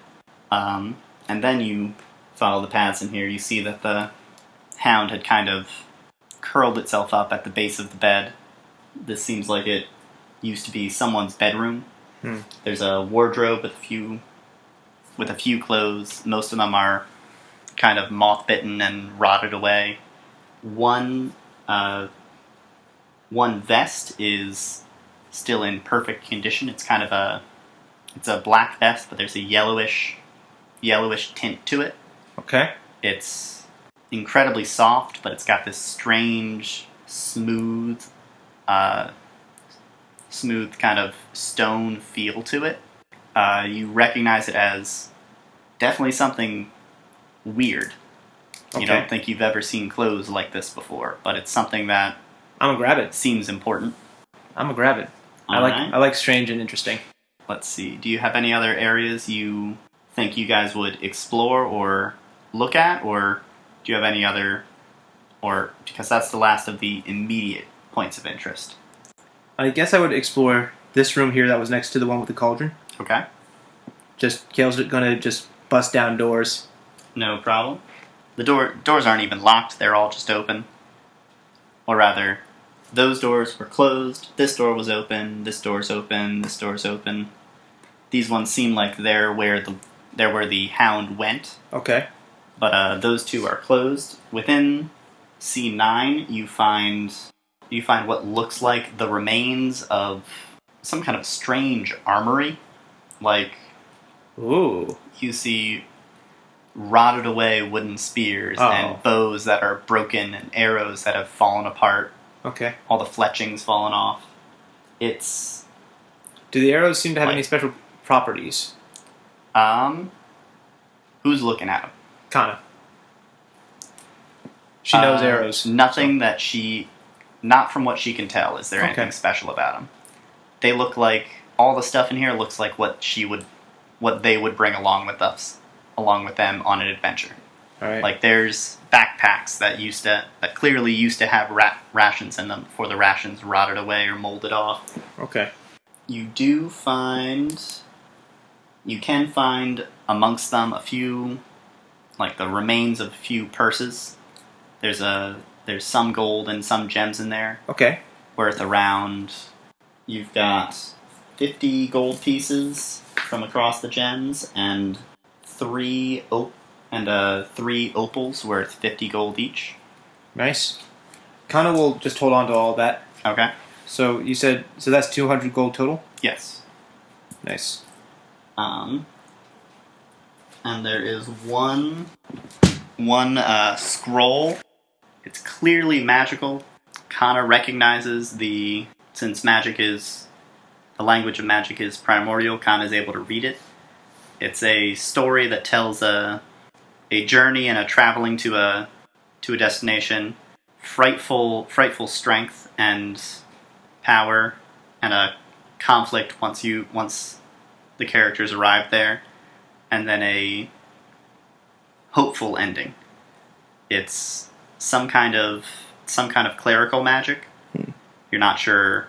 She can't tell exactly what spell it is, but Tukra might be able to figure it out, or if they bring it to a priest, they might be able to tell you what it does. All right. But it's a spell scroll, so write that on there. So just the money and the spell scroll is what you find there. Okay. Okie doke. I guess now they're just going to look for another way down. At this point, Tukra is realizing that his wolf form is actually going to cause him more pain than help. Mm-hmm. So he's going to revert back. Okay. Also, if he transforms again, he'll get that monster. He'll get back to full health again. So, but until such time as that happens, he's actually going to... I mean, you do think it is safe. You could try to take the time to find another bedroom or stake out a place to camp. Tucker's instead actually going to use a second level slot to use Cure Wounds on himself. Okay. So that'll be 2d8 plus your Wisdom modifier, I believe. Sweet. So that's 11 from that plus my plus 3 from Wisdom. So that is 14 health in total back. So he's up to 16. I think they're all at 16 right now. That's interesting. Serendipitous magic there. Khan's at 17, Tucker's at 16, Kale's at 15. Okay. So now you're just looking for the next way down? Yeah. Okay. So the path down is in C4. You find different rooms have different sorts of things. C3 has wood dust and saplings and lichen and small other plants that are now dying, having been unattended for a long time. In the C5 area, you find some some dog beds, old and totally ruined now. There at one point there were 3, but 2 of them show that they haven't been touched in a long, long time. Only one shows any regular use. C4, you find the same sort of winding down spiral staircase as before. It leads you down into one last area. As usual, it's stone constructed brick walls down here. And there's no sign of an exit here. There's just a single symbol on the wall. It's the symbol of Ignobilis. And there's a small coin slot within the wall that Kana is able to find directly underneath it. She'll put in 1 GP. She'll put in a gold piece? Yeah. Alright. That works, actually. The gold piece disappears, and she feels... It's a coin slot. You want to get rich, sometimes you have to spend money. Yeah. So they're down to 199 GP from Kana. Kale's still at 40. I don't remember what you got in the 40, but yeah. Probably we probably went back up into the satyr's house and looted around a little bit again. Yeah, right. So the wall kind of scrunches. You hear mechanical sounds as the wall gently slides apart.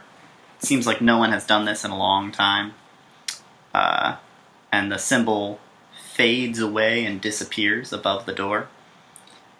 Kana feels something feels off. She feels like somebody's watching her. There's eyes on the back of her head. Okay. And she doesn't know where it's coming from, and she does not like this feeling. Got it. Okay. Yeah. Before they move forward, Tucker's going to cast Cure Wounds one more time on each of them, on Kana and Kale. So that's the last of his spell slots? Of his level 1 spell slots. Okay. And he's only got one level 2 left, I believe? Okay. Holding on to that for a special occasion. Gotcha. Kana gets maxed out. Kale gets +3, so that's 6. Probably wish that was the other way. Yeah, a little bit. What's it? Kale. So many. Kale gets 6 back, so he's at 21. Okay, that's not so bad. Kana mostly fresh. Kana gets 11 back, so she's. Yeah, I wish that was reversed because she's. Back she's almost she's back full already. Well, she is. Yeah, she was almost full already. So. I mean, if you want. Nah, I already would have known she would have known she was already almost good. Thing is that Kale's better able to repel damage than she is. So I'd rather her be fresh. I already designated anyways. I'm not going to go back on what I said. All right. Because Tucker already cast the magic. It's not like oh wait, no, quick.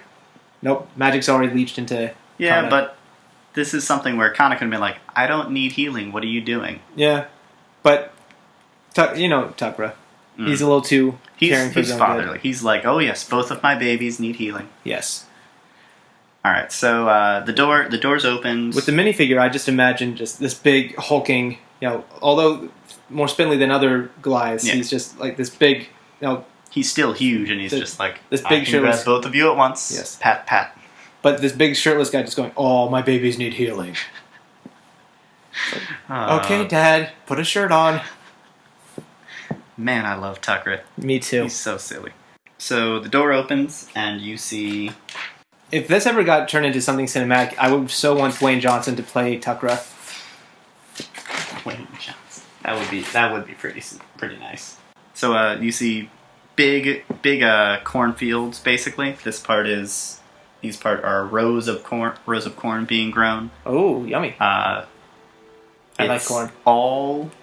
There's a strange kind of natural light to the cavern.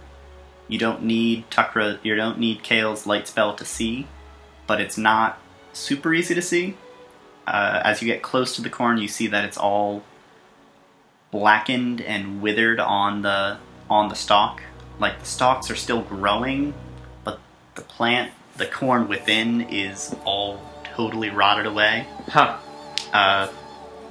If you peel, Kale grabs one off and peels it open to look at it, and mites and bugs and flies skitter out of it after he husks it open. So it's strangely dead and gross within there. There's what looks like ancient old fences grown here, or up against the fields. You see a grassy field with a humongous, gigantic tree growing straight up into the ceiling of the large, incredibly tall cavern. Like, the others have all been maybe 10 feet tall, maybe 15 feet tall. Mm-hmm. Pretty normal height. This is like 60 feet up, 70 feet up to get to the ceiling. Huh. And the tree you can see it's like actively bending and moving and trying to grow higher as you're watching it. It's incredibly abnormal. You've got these big grass around it, tall, high grass. You see as you are walking by it down towards this gate, you can see it's sort of like stretching and grasping towards you. It looks like it wants to grab you and hold you. Tucker's going to see if he can actually communicate with this tree in the way that he did with the Rowan staff. Okay. Because that tree, he's wondering if maybe it looks akin to a certain tree he met. Oh wait, no, but you said it was in the Feywild. It looked like a tree, and it would look more like a Firbolg. Yeah, it would be a Firbolg in our land. Okay. I like where your head's at. Do you want to do that anyway, or do you want to? Okay. If the tree's showing that much animation, then there's definitely something supernatural going on. Something's up. I imagine he either like sits down to meditate, or he does his Seiza position sitting. Yeah. And he tries to open up that sort of link that he managed to achieve earlier and reach out to the tree. Okay. When he does, he runs. It's almost like he runs into almost like his mind runs into a brick wall. He's just completely stopped. It's reaching out, and then bam, nothingness. Not even the like incredibly slow, plodding kind of intentionality that a boulder or something might show. Okay. There's just nothing. No thought, no consciousness, no mind at all. It's a static thing. Okay. I guess they'll investigate around the tree and try to avoid to have it grab them. Okay. So as you walk down to here, you see there's what used to be a sort of overgrown path, or there was at one point a path leading off from this small gap in the fence over to the front of the tree, where there's a kind of exaggeratedly large bowl, or not bowl like something you eat out of, bowl like the big kind of hole in a tree. It seems like that almost could be an entrance. I'm getting images of the Deku tree. Yeah, a little bit. It's that like large, big wooden tree. Well, no, just the hole in its off. mouth. When, like in Ocarina of Time, when you went in through its mouth, quote unquote. Yeah, a little more of like a circle, kind of like a squirrel's hole in a tree, but down right at ground level. All right. Well, Tucker, without hesitation, is going to just dive right in, because if he can't get answers if he can't reach into its mind, he might as well reach into its body and see if it's an issue on the inside. Okay. But while he's diving in, because he's a bit bigger, so he has to scrabble through. Kana and Kale are going to quickly look at area D3. Okay, they're going to check out what this area is first. Yeah. In D3, you see yet again more corn rows, or more rows of corn. Still that same dead corn, but there's a post that they find very strange. Something that they find not exactly out of place, but that it's missing. This is what looks like there would normally be a scarecrow staying on, but it's gone. Well, that's creepy. Like it's that cross of wood, but it's not there. And are there nails? Do you need a scarecrow here? Yeah. There are nails and strings and things on it. Everything that would normally hold it up. That's mad creepy. Okay, I guess they're just... On that note, Kana's going to start trying to push Tucker in, because she's not... She's like, I don't like this place. Kale's going to follow in as soon as they're through. Okay. Alright, what do they find on the inside? Alright, within they see it is completely hollowed out and empty. There's a small there's a fire pit area within the center of the tree that looks about the size of that giant iron pot from up above. On the edges, there are tables that clearly used to hold all sorts of different vials and things. They look a lot like the laboratory, Leopold's laboratory in his wizard's tower. Oh, okay. But there are torn apart insects and the remains of small animals small like voles and things that have worked their way down here. It looks bad. It doesn't look good. It doesn't look like someone doing proper scientific research or proper magical research. This is barbaric. All right. Is the word that comes to mind. And on the far northern side, you see stairs leading upstairs. Tucker's less than happy to see what he's seeing, so he's actually just going to move right up the stairs. Well, before you do that, right by the stairs, you see hung up on the wall is the missing scarecrow from outside, nailed up against the wall. Okay. Tucker's going to try and pull it down. You're gonna try and pull it down? All right. Yeah. So are you gonna try and like rip it off the nails or pull the nails out? Pull the nails out. Okay. Do you have any tools to do that, or are you just kind of using brute force? Brute force. Okay, make a strength roll for me. He's got it in spades. Let's see if he can pump it out. Yeah, sure. Tucker is at, what is his strength? He's at a +1 on strength. At least it's not negative. That's a fail. Oh wow! Tucker cuts his own hand open on the nail. Yeah, he manages to get one out, but he pulls too hard and flings back and pokes it right into his shoulder. Yeah. He's got this gross, bloody little thing now. All right. And the scarecrow kind of slumps down, but it's still hanging there. Kale is going to push Tucker aside at this point. Okay. And make the attempt himself. All right. Because he doesn't want to see Tucker get hurt. Alright, so give me another one. At +4 this time, that's a 14. Alright, you are able to pull it out. It's kind of falling apart. The hay within is swishing around within the clothes, kind of uncomfortably. It's so old and rotten. There's a putrid stench coming out of it. And you're holding it up. What are you planning on doing with it? I'm going to put it back outside. Back outside? As you're walking towards the door, you hear a bellowing, high-pitched cackle. Kind of a... Not so fast, Sonny. Oh, jeez. Where are you going? Okay. I guess something came down the stairs? Yeah, it is this upright, just standing perfectly upright, old woman with a shock of gray hair. Kind of, it looks like she's been trying to tame it and swish it back down and hold it together, but it's madly kind of going off and splintering out to the sides. She has a traditional sort of black and white butler's overcoat on. And as she walks, she's got her kind of that proper hands behind the back, shoulders back positioning. All right. She looks directly at you and says, "Why have you come here to my home? I haven't had any visitors in so long."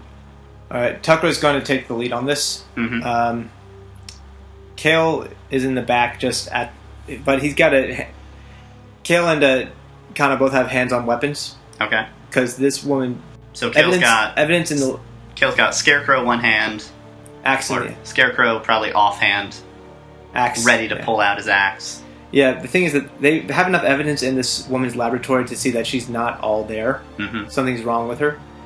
So they're just ready to be on the defensive. Tucker, on the other hand, is just going to go up and say, "What you're doing here is wrong. It's not with the natural way." What do you mean? I'm simply butchering the animals that I can. I need to live somehow. You've seen my plants. You tortured these creatures. These were not for feeding. I may not be the best butcher, but I have not tortured a soul. Dear, do you truly think a kindly old woman like me could harm something so foully? Considering well, were they able to recognize that that fire pit was big enough for the pot? Did they draw the correlation? Kana definitely drew the correlation. Tucker and Kale, if she were to motion to it, like do anything to bring their attention to it, they definitely would have noticed it. But it's not like there's a fire going. All right. Well, Tucker, being tactless, says, "I've seen old women who can do far worse than what you've done here." Well then, why don't you punish those old women? But please, let's discuss this upstairs. Come, I have some tea on. I think you would find it lovely. Follow me. Tucker is going to just stomp up the stairs. Okay. He's not below being civil, but at the same time, he's not. His patience is going to be worn very thin very quickly by this woman. Kale is still holding the scarecrow as they go upstairs. It's like, I don't know what to do with this now. Yeah. I took it down. Yeah, and Kana's just falling at the rear. Okay. She's very cautious. Up here we have a very small fire pit sort of pot thing. And there's a kettle hung above it. It's steaming, not boiling, and not whistling right now, but it's clearly got hot water in it. It's almost as if she knew someone was going to be here, so she made a tea. Or it's just very convenient timing. All right. There's a hole in the ground here where it seems like smoke would have come up from the pot or heat would have come up from the pot. Stairs are up in the top again. And then we've got set a table with a few chairs over there and a table with a few chairs on the other side of the stairs. The one of the tables is set with patties of blackened ground meat, like cooked so long they're blackened and hard. Yeah. And dirty cups made out of the bark of the tree. Okay. And it's up here. It's a little bit hot and just slightly too humid. It doesn't match up with the ambient temperature outside of the tree. It's a little bit different, and it's a little bit changed from the lower floor as well. The old woman gestures for Tukra and Kale to sit down at one table, and gestures for Kana to come sit down at a table with her. She says, "Please, be my guests. I would love to have you." Kale is going to try to reach that little voice in the back of his head and see if Seraphina has any input on this. Seraphina knows motherly behavior and kind of grandmotherliness, maternal instincts and feelings like that. When older folk host younger folk like this, it's very much out of that kind of parenting instinct. It's very much out of taking care of them. All right. This is not that. Seraphina knows that for sure. All right. There's a strange air of servility to this, but that's not all there. That feels like that's something on top of it. Like she can't delve into this old woman to truly see the motivations behind her. It's almost like she's using this sense of servitude as a shield against this sort of inspection. Okay. Takra is just going to sit down heavily at the table and just wait to be served. Okay. Kale, having gotten this sense from Seraphina, is just going to stand by the... He's going to move to stand behind Takra, sort of acting almost like a guard. Standing beside him and next to him. And Kana is still by the stairs, but she's not following and sitting down. Oh no, she's way too cautious for that. Okay. Oh dearies, this hurts. Please, I'm nothing but a kind old woman. I just want to serve you. A kind old woman who lives in an animated tree, around nothing but death and decay. Why, this tree is not animated. It's simply an eager growing. That's all. You've seen trees. You know some like to grow and some do not. Tucker knows that is bullshit. Yes. Trees don't grow differently. Yeah. I see a tree twisted and perverted from its original goals. He's not taking any of this. Yeah. He's not trying to be civil. He's not buying it. He doesn't believe her. Yeah, he thinks there's something up. Well, it's not even that. He's trying to provoke her into attacking. He's trying to give her any reason to drop her facade and actually go on the offensive, so he doesn't feel... He feels vindicated in defending himself and actually stopping this perversion of nature. Okay. Kale, on the main time, he knows that this is Tucker's MO in these situations, but he's just... He and Connor are both just gritting their teeth thinking, when's it going to happen? Come on. We know the foot's going to drop. Yep. She's going to kind of blink her eyes and recover herself, stand up, or stand up slightly taller, because she hasn't sat down yet. She's waiting for all of you to sit down before she sits. Mm-hmm. Classic, like, butler MO. She's pulled out the chair for Kana and everything. But it's when she sees it's clear, you guys are not going to all take your seats. Mm-hmm. In fact, that only Tukra has sat down. She's gonna kind of make that little sort of sigh. I see. Well, I had hoped that you all might share with me your stories and explain how you'd come to be at my home. But I see that this is not to be. May I offer you a place to rest, perhaps a chance to recover and recoup before you return home? I have not had guests in such a long time. Why is that? I do not know. It used to be I would have these friendly, strange Fey fellows come to visit almost every week. They would help me with my farm. They made that fine scarecrow you're carrying. And they would come to talk. We would have lovely conversations. There was a large fellow. I cannot remember his name. I would feel so bad. But he was a charming conversationalist. He always had a quick joke or a humorous story to share. They were mischievous folks, these Fae. But it's been quite a while. I can't actually remember when they last came. In fact, I don't quite know how long I've been here. How very strange. Well, never mind me, dears. You all look quite tired. I have several beds available upstairs. Please follow me, and I shall let you to your rest. Perhaps you will feel more friendly in the morning. How does she even know when it's morning? She's in a subterranean cavern that is somehow inexplicably growing life. Tukra's going... I mean, at this point, Tukra is just going to go along with the charade until she's willing to drop it, and then he's going to just rip her apart.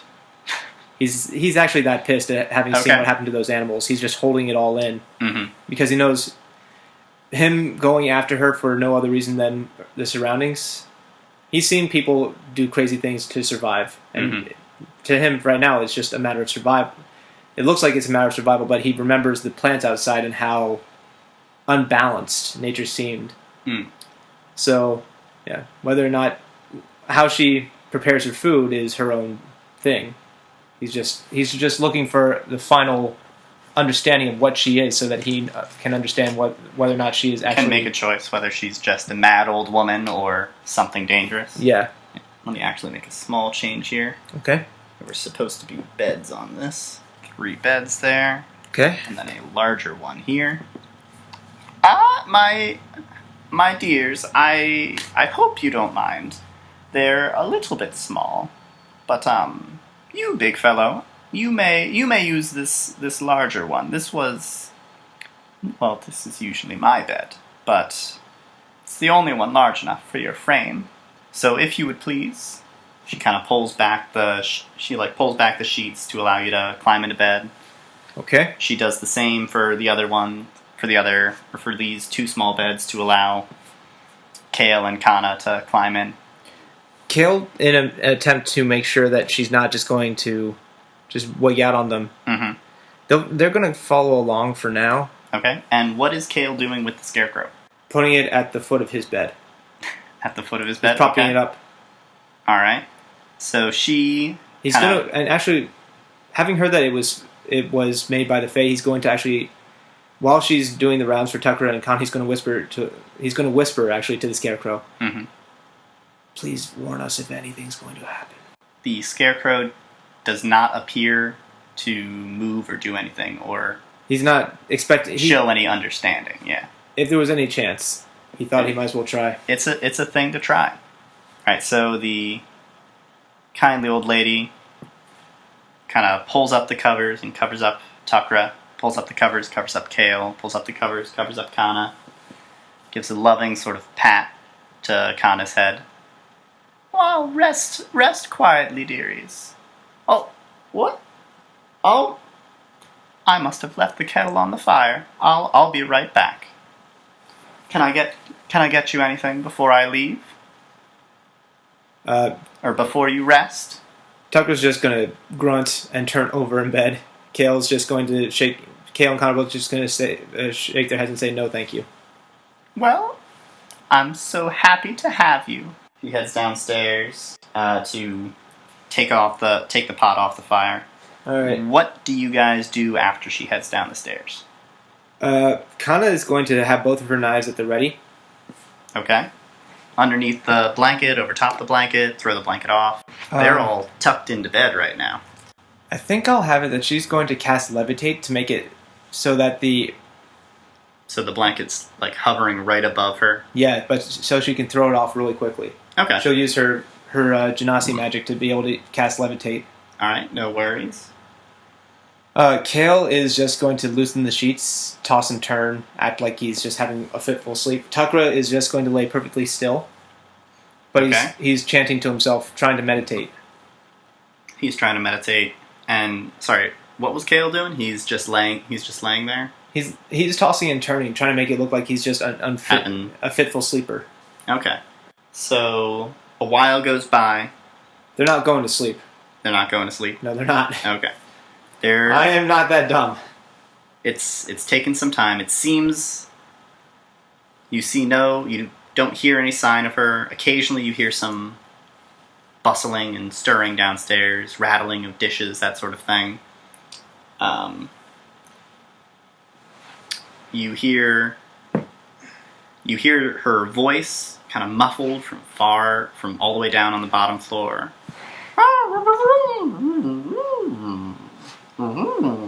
You don't quite know what she's saying. You can't tell what she's saying. Tucker is going to do one thing, and he's going to cast... what's his other cantrip? He's going to put resistance on somebody? He's going to cast it for each of them. They're each going to get resistance. Is that concentration? Yeah, it's concentration, so only one person can get it. He'll cast it on Kana, then. Okay. And what kind of saving throw does she... Or actually, no, that's just on all saving throws. Okay. So basically she gets an extra d4 when she makes a save now. Alright. Alrighty. So, the night continues to pass. At any point, do any of them start to kind of rest more quietly? Or actually begin to fall asleep? I'd say, yeah, Tucker would and Kale eventually would, but Kana is just way too wide for sound. Okay. Late in the night, or after a few hours have passed, anyone who is still awake sees kind of a shape, sees something come up. It looks like that old woman, and they kind of move over as quietly as they can and move into that bed. Does anyone do anything? Yeah, Kana is going to sneak downstairs once she gets an indication that this woman is asleep. Okay. After maybe 20 minutes or so, some gentle like snoring-ish sounds start to come out.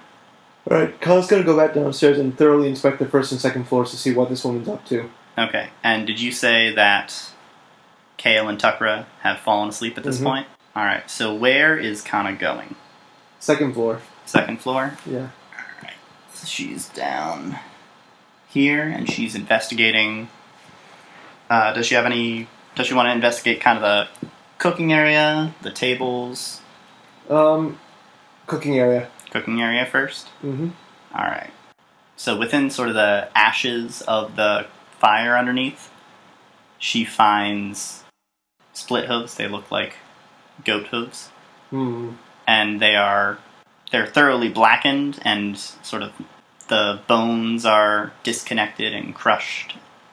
And they look like they've been in the fire for a while, but it's not cremated. They haven't been in there for a long time. if that woman were telling the truth, these would have been here. These would have been burnt to ash by now if they were from the last time the satyrs were here. All right. So Welcon is down there, up where Kale and Tukra are sleeping. The scarecrow at the foot of Kale's bed stirs and shifts and pulls itself up above Kale. And the woman steps out of the shadows from beside Kale's bed, appearing out of invisibility. And together they strike down as hard as they can at Kale and Tukra. The scarecrow striking at Kale and the woman striking at Tukra. Oh boy. That is an 18 from the scarecrow to hit. Oh, that matches Kale's AC. He didn't take off his armor. Just barely makes it. That is 6 slashing damage. Alright. And... oh, actually, I forgot. You are asleep. So that is actually a critical hit. Yeah. So make that 10 slashing damage. Did not roll very well on the second part. So down to 11. And as it makes a second attack with its kind of naily, bittered claws, it strikes again, dealing another... Does the first strike wake Kale up, or what? The first strike wakes Kale up, and then the second strike is a crit. But this one is actually pretty exceptionally bad. It only deals 8 damage. Kale's down to 3. And the hag hacks at Tukra. It gets an 18 to hit, which should hit. So that is 14 damage. Tukra is down to 2. Alright. But Tukra is now awake, as is Kale. Okay. And... time to roll for initiative? And I would assume they both cry out in pain. Yeah. And also Kana hears in that. rage. And in rage. And it is now time for initiative. Alright, Kana first. Ooh, that's a 20. Ooh, that's good. Then Kale at, a 17. And Wow. Tukra, yeah, he had gotten 18 minus 1. Good job, guys. And Tukra at a 3. Alright, well, that's gonna be something of a problem for him. Kale was at 18, or actually it was at 17. Mm-hmm. Kana's at 20. Kana was at 20. So it will be Kana, Kale, Scarecrow, Tukra, and then the hag. Somehow. Alright. Alrighty. So, the hag cries out, "Ah!" Where are they? On the... as you kind of look and see, her skin has changed and is now a ghastly greenish hue. Lovely. And the scarecrow, unfortunately, don't have a thing for, so I'm going to be using this dwarf cleric for it. But her skin has changed, her hair has grown longer and gotten more wild. She still has that black and white kind of overcoat, butler's overcoat on. But she's also now hunched over, her nose has gotten longer and pimpled and pretty gross. She's cackling madly, and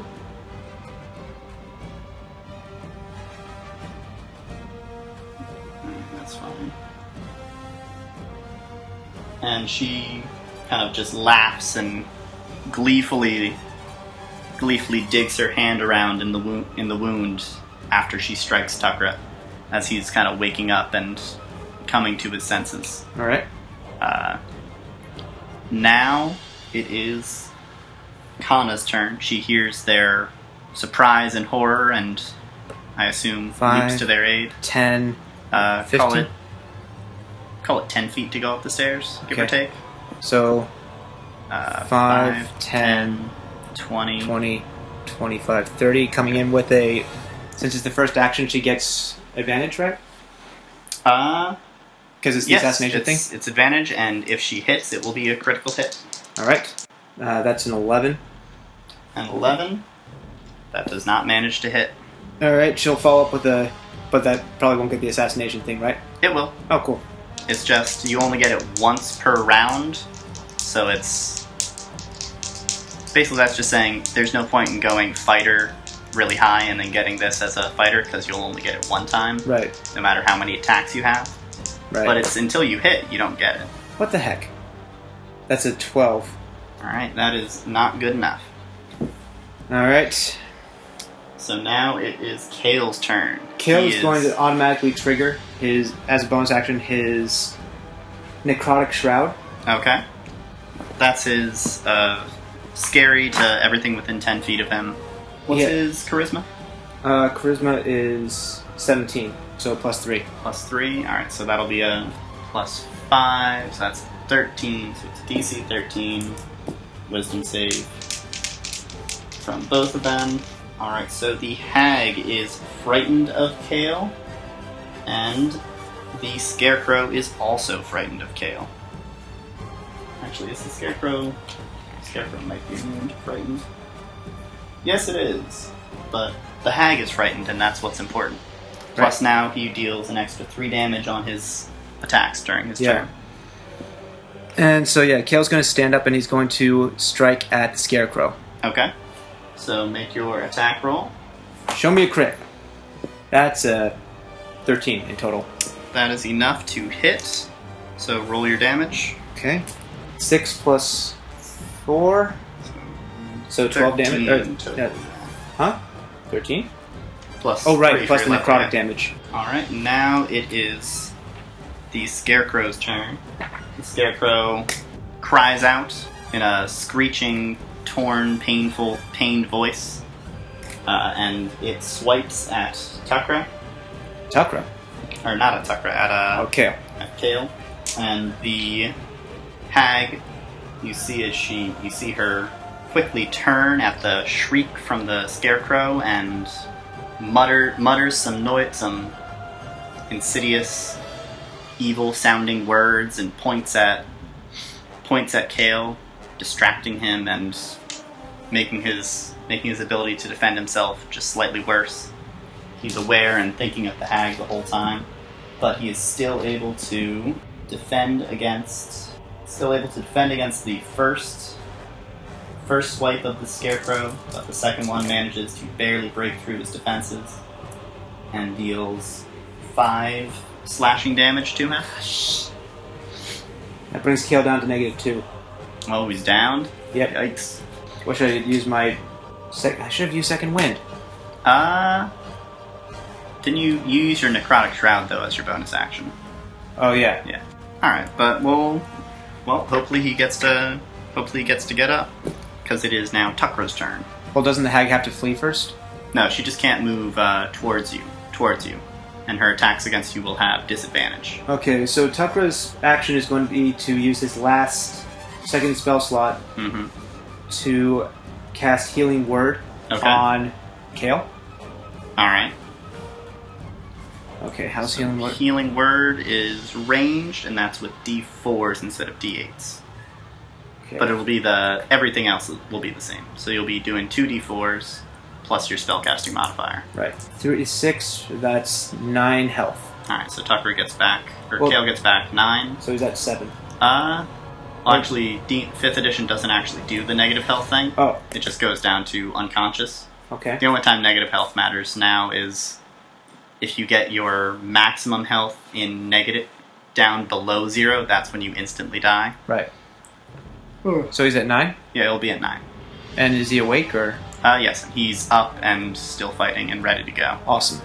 For Tucker's bonus action, he's going to use his beast form to transform into a direwolf again. Alright, sounds good. Go up to 37 HP. Kind of needs that for this fight. A little important, yeah.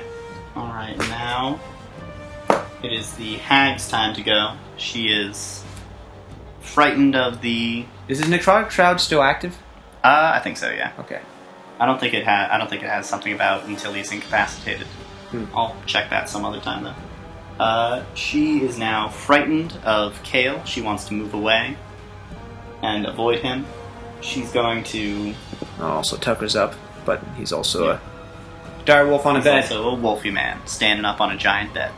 She's going to turn herself invisible and move somewhere. Okay.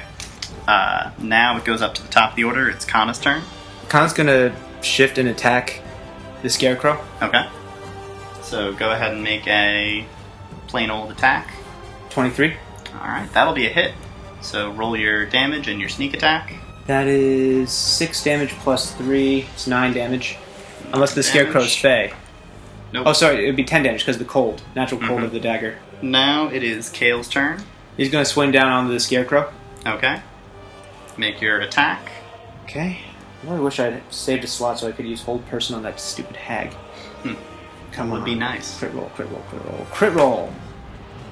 Yes! That's a crit. Woo! 19! Alright. But Go with for improved crit. Roll that double damage. Woo! Nice. That's an 8 plus 5. Ouch. So that's 13 plus... 17 damage. So that's 20 damage with your necrotic yeah. shroud. Yeah.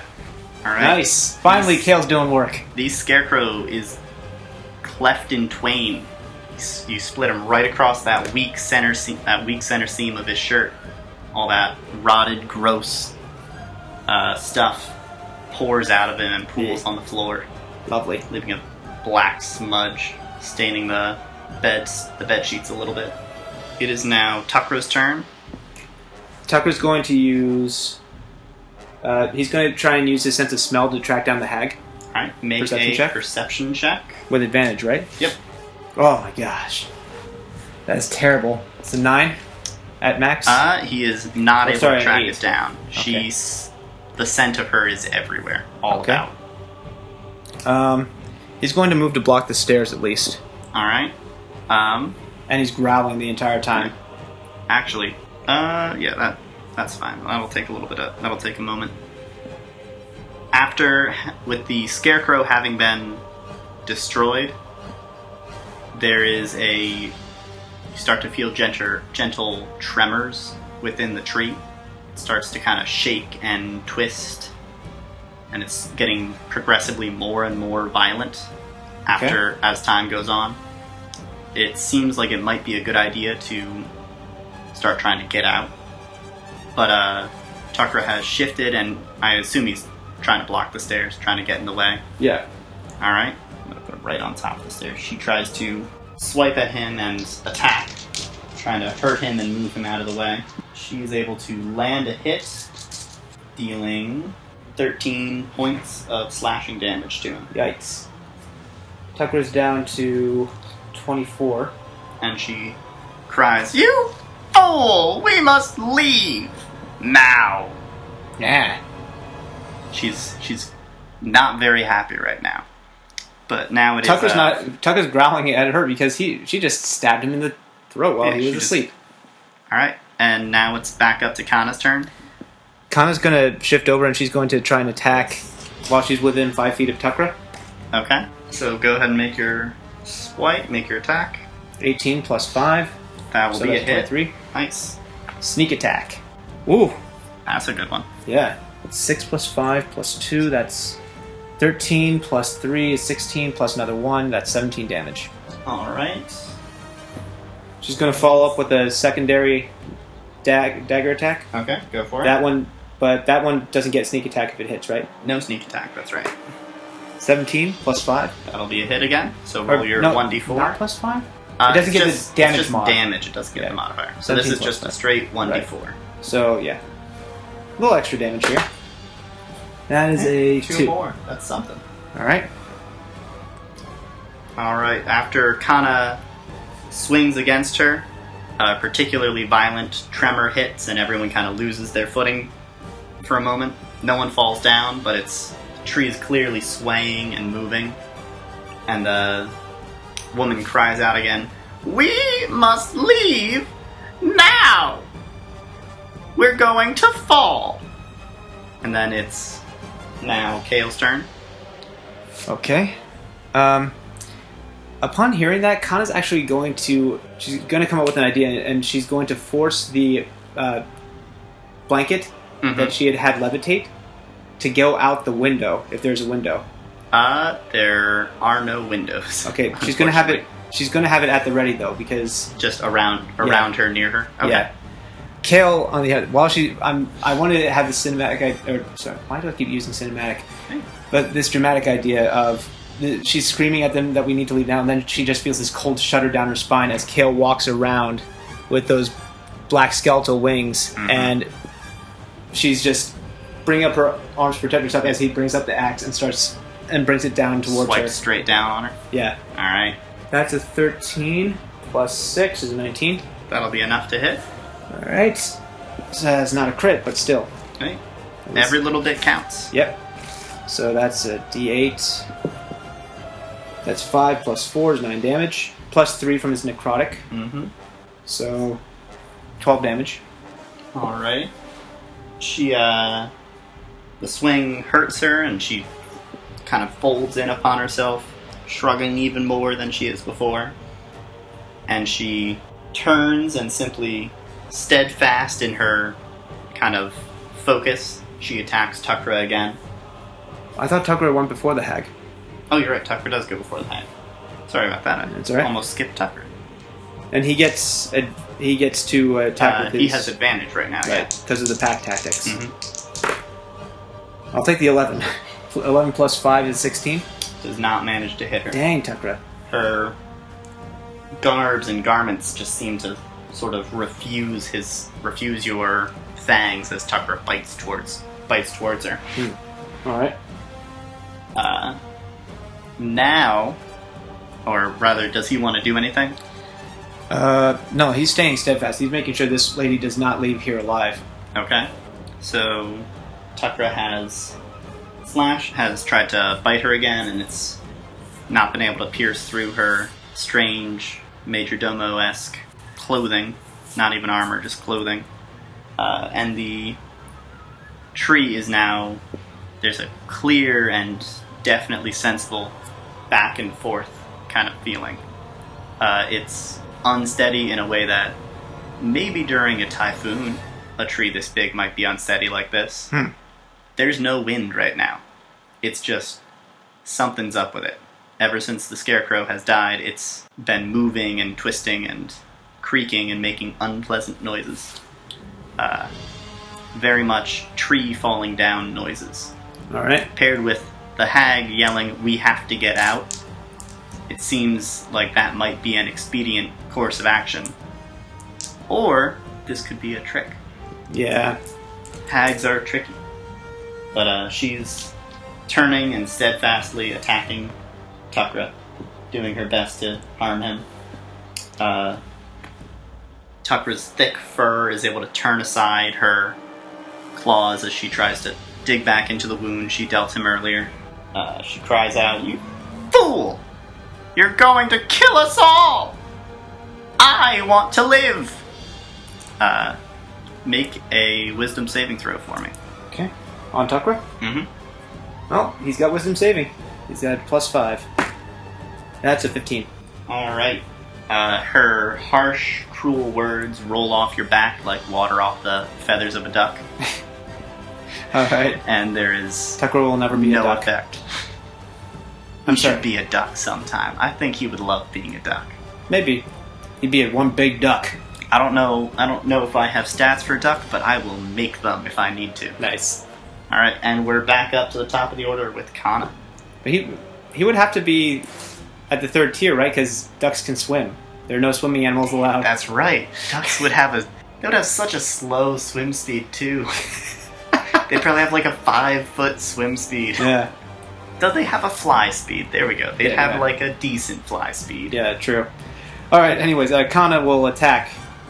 Go for it. Well, Kana taking up Kale's role because she's pissed that that this woman stabbed Tukra and nearly killed him. Yeah. Saying, "Too bad, because you're the only one not living tonight." She's a little bit better at the one-liners, I guess. A little less practiced than Kale, but Kale still is not that good. Yeah. But Kale, like, actively chooses the bad ones. Yeah. Every time he has one, he's like, I thought of 3 better ones, but this one... Just corny enough? Just right. Alright. Wow, Kana is just rolling. Nice. She's got the 22 in max, or in total. That'll be a hit for sure. So once again with the sneak Roll attack. that sneak attack. I just imagine that this hag just wondering, where are all these stabs coming from? What is stabbing me? As kind of just darts between cover behind Kale and Tukra. Right, so that's 4 plus 9, 3. 12, That's 15, 16. dang. I mean, this is where a rogue shines. Sneak attack every round. Yeah. I'm liking the stinging scorpion style. All right. Now it is Kale's turn. All right, Kale, do what you do best. Axe swing. Kale's gonna take an action surge. It's a 2. Oh, okay. Yeah, go for it. Wow. And he still hasn't healed up. Man. Well, you have a bonus action. That was my bonus action, was to take action surge. No, action surge is free action. It's a new action. Oh. Okay, then I'm going to use... I'm pretty sure that's how it is. I think it's just you get to do it. I thought you had to take it as a bonus action. On your turn, you can take one additional action on top of your regular action and a possible bonus action. Cool. Once you use it, you must finish a short or long rest before using it again. Oh. Yeah, so you just get to get an extra action once per short rest. I will use second wind then. Alright. So that's a 1d8 plus my fighter level? 1d10 plus your fighter level. 10 plus fighter level, thank you. 8 Alright, plus so 3. gain 11 health. Alright. Kale's back at 20. He's feeling fighting fit. Alright. Despite having completely whiffed twice in a row. Up to there. And Tukra is going to attack. Well, it's not... Doesn't Tukra get his attack first? It is now Tucker's turn. Yes, this changes on the Scarecrow's turn. Got it. Pack tactics. Go for it. I'll take the 14. That's All plus right. 5 for a hit. That's 19. That is a hit, yep. So roll your dice. Okay, what is it again? It was 2d6. Mm-hmm. 2d6 plus 3. Yeah, that sounds right. That's 7, 10 damage. 10 damage. Alrighty. On her turn, the hag says, "If we go now, we may still be able to survive. We could get out. Just move." And then she this time tries to just push Tukra out of the way. Okay. You actually have to make that save first. She does make the save. It's always on the things that I don't care about that I roll insanely well on. It's like, okay, if she falls down, that's fine. Yeah. It's like, oh yeah, let me get a 20 on that. Yeah, this would be better if Tukra was further up in the order so that Kale and Kana could follow up with advantage. Mm-hmm. Well, only he gets advantage when he... It's just when he has an ally around, he gets advantage. No. on I mean, his when attacks. she's prone, if she gets prone Oh, by yeah, an attack. yeah. Would be nice. Yeah. But she tries to, like, launch herself off the ground with all her strength to shoulder Tukra out of the way. Okay. So that's going to be a contested strength roll, so we both roll strength. I'm at a plus 3, I believe. Alright, that's a tie. We're going to roll again. Why are you this strong, old lady? I rolled 16 that time. What? Hags are abnormally strong. Why are you this strong? She's got an 18 in strength. She manages to push you out of the way. Wait, she rolled an 18 or she... She got... Wait, you got an 18? I got a 16. She got a 17. Fine. That's why I was like, wait, I thought she had like a plus... I thought she was like a -1 or something. Yeah. Hags are abnormally strong, as far as I know. Alright, well, I mean... I'm for this. This makes a nice dramatic moment here. She hops up and tries to shove you out of the way. Doesn't that invite... She'll get an attack of opportunity from Kale. Mm-hmm. If there was a time for a crit, Kale, it's now. It's now. That is an 11 plus 6 to hit. Alright, that will be a hit. 17. So that's a 1d8. Mm-hmm. Plus necrotic Plus your damage. necrotic and your strength. Yep. That's 7 plus 3 plus 4, so that's 14. 14. Alright, and now she turns invisible and flees down the stairs somewhere. Alright. Top Up of to the your order. turn. Yep. Kana's gonna have the blanket levitate, Okay. and she's gonna hop on it and just ride it down 2 levels, if that's possible. She won't have enough movement to do that, but she can come down to the 2nd level for sure. But she doesn't want to do that solo. Kana's gonna hold action. Kana's holding action. Okay. Yeah. So now it is Kale at 17. Kale's gonna just pursue her down the steps. Okay. Yeah, those are the steps down. I guess he would get about here.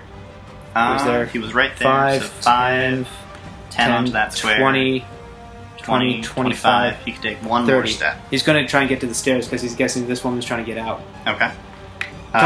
He could make a perception check to try and find her on his turn. Perception as or well. Or at least spot where she is. Kale gets... Well, perception gets a +2. That's an 18. He cannot hear or see or smell any hide nor hair of her. Oh, wow. She's really, really invisible right now. Like, more invisible than most invisible things are. Alright. Well, Tucker's going to pursue along with Kale. 5, 15, 20, 25, 30. So he's going right down to the stairs and there. He's going to also try and make a perception check, but with smell. Nice. Or actually, before Kale gets to move, actually, I almost forgot about this. This ticks up, and the tree vanishes. The tree, the house, everything is gone. So Kale, Tucker was actually still right up here when that happened. Oh boy. My lady was right over here. No, she had less movement than that. She was actually right there. Alright. Like, jumped down the stairs. For those of you listening, she was right next to the stairs on the second level. Immediately next to the stairs. She had basically collapsed down them onto one of the tables next to her. Now, the entirety of the tree has disappeared. Can I make a dex saving roll with Kana? Well, Kana is on a levitating bedsheet. Okay, I want to make sure. She's fine. Okay. Tucker can make a dex saving throw. He's going to try and catch onto. Yeah, try and bite onto the. As he's like, oh my god. Yeah. Well, but since he's direwolf, his dex is actually higher. Thank goodness. I think he's got a +3 if I remember. Yeah, he's got better dex than a bear. I know that much. He's at a +2 for dex. Oh, +2. Okay. Still better than a bear, I think. Yep, dex is 0 on a bear. Can I wild shape while I'm in a... Well, you are in a wild shape. Can you wild shape? That is Well, it doesn't matter because I question. can't turn into a flying creature at this point in Tucker's career. That's true. So, yeah. That's still a good question. Because I could see that being useful later on. But go ahead and make your throw. That's a 12. A 12. So Kana can make a choice. Her impromptu flying carpet is not gonna... She can tell from having done this a bunch of times, it's not gonna be strong enough to carry them both at once.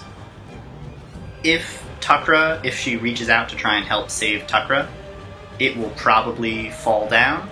It will definitely soften the impact. They won't get hurt nearly as much from the fall, but they will get hurt from the fall, whereas if she lets Tucker fall, he will get hurt pretty badly. They're like 50 feet up right now, but she won't get hurt at all. She's going to try and help Tukra. Okay. So with a 12, that is good enough for her to catch his arm, and they kind of plummet down moderately slowly. Okay. Kale plummets down at full speed. He's just, why don't these wings still work? Alright, so everybody is falling down. If you will remember, it was about 50 feet up for the top floor. This is the top floor where Kana and Tucker are. Yeah, 50 feet up for the top floor, and then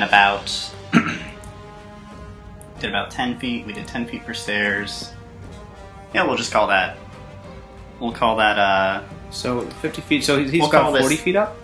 Yeah, this is about 40 feet here for second floor. We'll call it, or for second floor. And then feels so tall. Yeah. Must have been. Then these are very tall stairs for first to second floor. All right. And we'll call second floor 35 feet. Okay. And third floor 50 feet up. That feels more reasonable. Okay. Which means that it is... Where are my d10s? My big scary dice. Come out, wherever you are. There you are. So, Tukra and the Hag will take 3d10 damage from falling. What's Tukra at right now? Thanks to his transformation, he's at 24 HP. He's at 24, okay. So So he's got a solid shot of surviving this. The average roll will make him survive. We'll see how the hag's doing. Uh-oh. That will put him exactly at 0. Alright. The hag also will take that 24. What about Kana and Kale? Kana and Kale, because they are up real high. Wait. They're Sorry. up at 50. Were you saying Kale? Were you trying to mean Kale when you were saying Takra? Because Kale's on the same floor as the hag. Wait a minute. Did you roll 5d4 then? Or 5d10 then? Or was that 3d10? That was 3d10. Okay, so 3d10 is the Tukra hag floor. No, Kale. Or Kale hag floor. Good. Why am I saying Tukra now? Alright, so Kale then is at negative... He'll be at -4. Alright. So Kale is down. Or I guess we'll just leave him at 0 then, according to the rules you said? Yeah. The hag is now on the ground, out, and splattered everywhere. Lovely. Well, she hasn't actually splattered everywhere. She's down. She reappears visible, broken. Her neck is twisted at an unbelievable angle. Head's cocked, eyes are bulging out. Yeah. And she is clearly... Kale is like looking over in his last moments of consciousness and sees that she is dead. Kana and Tukra, however... You scared me for a second. I thought last moments of what? Of life? No! They, since they are 50 feet up, will roll 5d10. Even with the... And will take... they'll take half damage from the fall, and they'll re-roll any 8s, 9s, and 10s and use the resulting number if it's lower. Okay. Alright, so go for it. Got a 3, a 10, an 8, a 2, and a 6. So re-roll the 8 and the 10, and we'll use, if your total is less than 18, we'll use that. 9 and another 10. So we'll use 18 then. Alright. So that's 18, 20, 29. So take half of that. Round it up? Rounded down, because everything rounds down unless otherwise specified. 14 then? So 14 damage. So Kana is down to 10 health. And so is Takra. They were actually at equal health. Oh yeah, I forgot. They were both at 16 or whatever it was. Yep. Well, they were both at 24, actually. Kana has 24 health? Yeah, that's her max. When'd she get to her max? Oh yeah, because he Healing healed her way up a while ago. Alright, so they both survived and are able to... They kind of gently and slowly come down.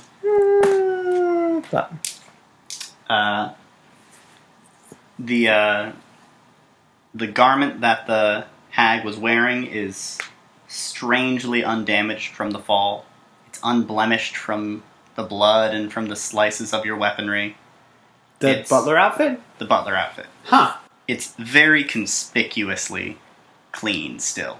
In fact, you remember it hasn't had a spot on it the entire time you've seen her. Huh. Interesting. The tree is entirely gone. The land around it is still there.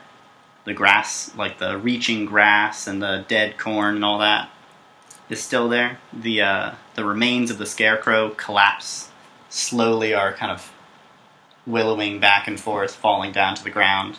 Alright. So what would you like to do now? You have slain the hag at the bottom of the sacred shrine. Well, I guess they have to get Kale revitalized before he dies slowly. So, I guess they'll try and get him in stable condition until Tucker can get back some slots. Mm-hmm. So, is that how I have to do it? So you can make a medicine check to try and stabilize him. Alright, Tucker will do that. Medicine's at a +5 on Tucker. Yeah, there we go. Alright, he's 24. Stable. So you guys can basically... You could rest here.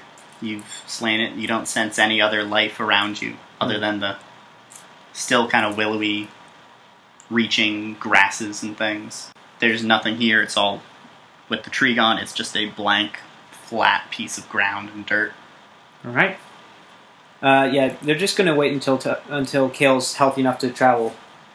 Alright, so you basically right now have him conscious. Yeah. Or not conscious, but like, he's not dying. they'll take a long rest. Is I guess how I'll rephrase that. Okay. Just they'll take a long rest. So everybody regains their full health and half their level of hit dice, rounded down. So everyone, well, right now since we're level 3, everyone will get 1.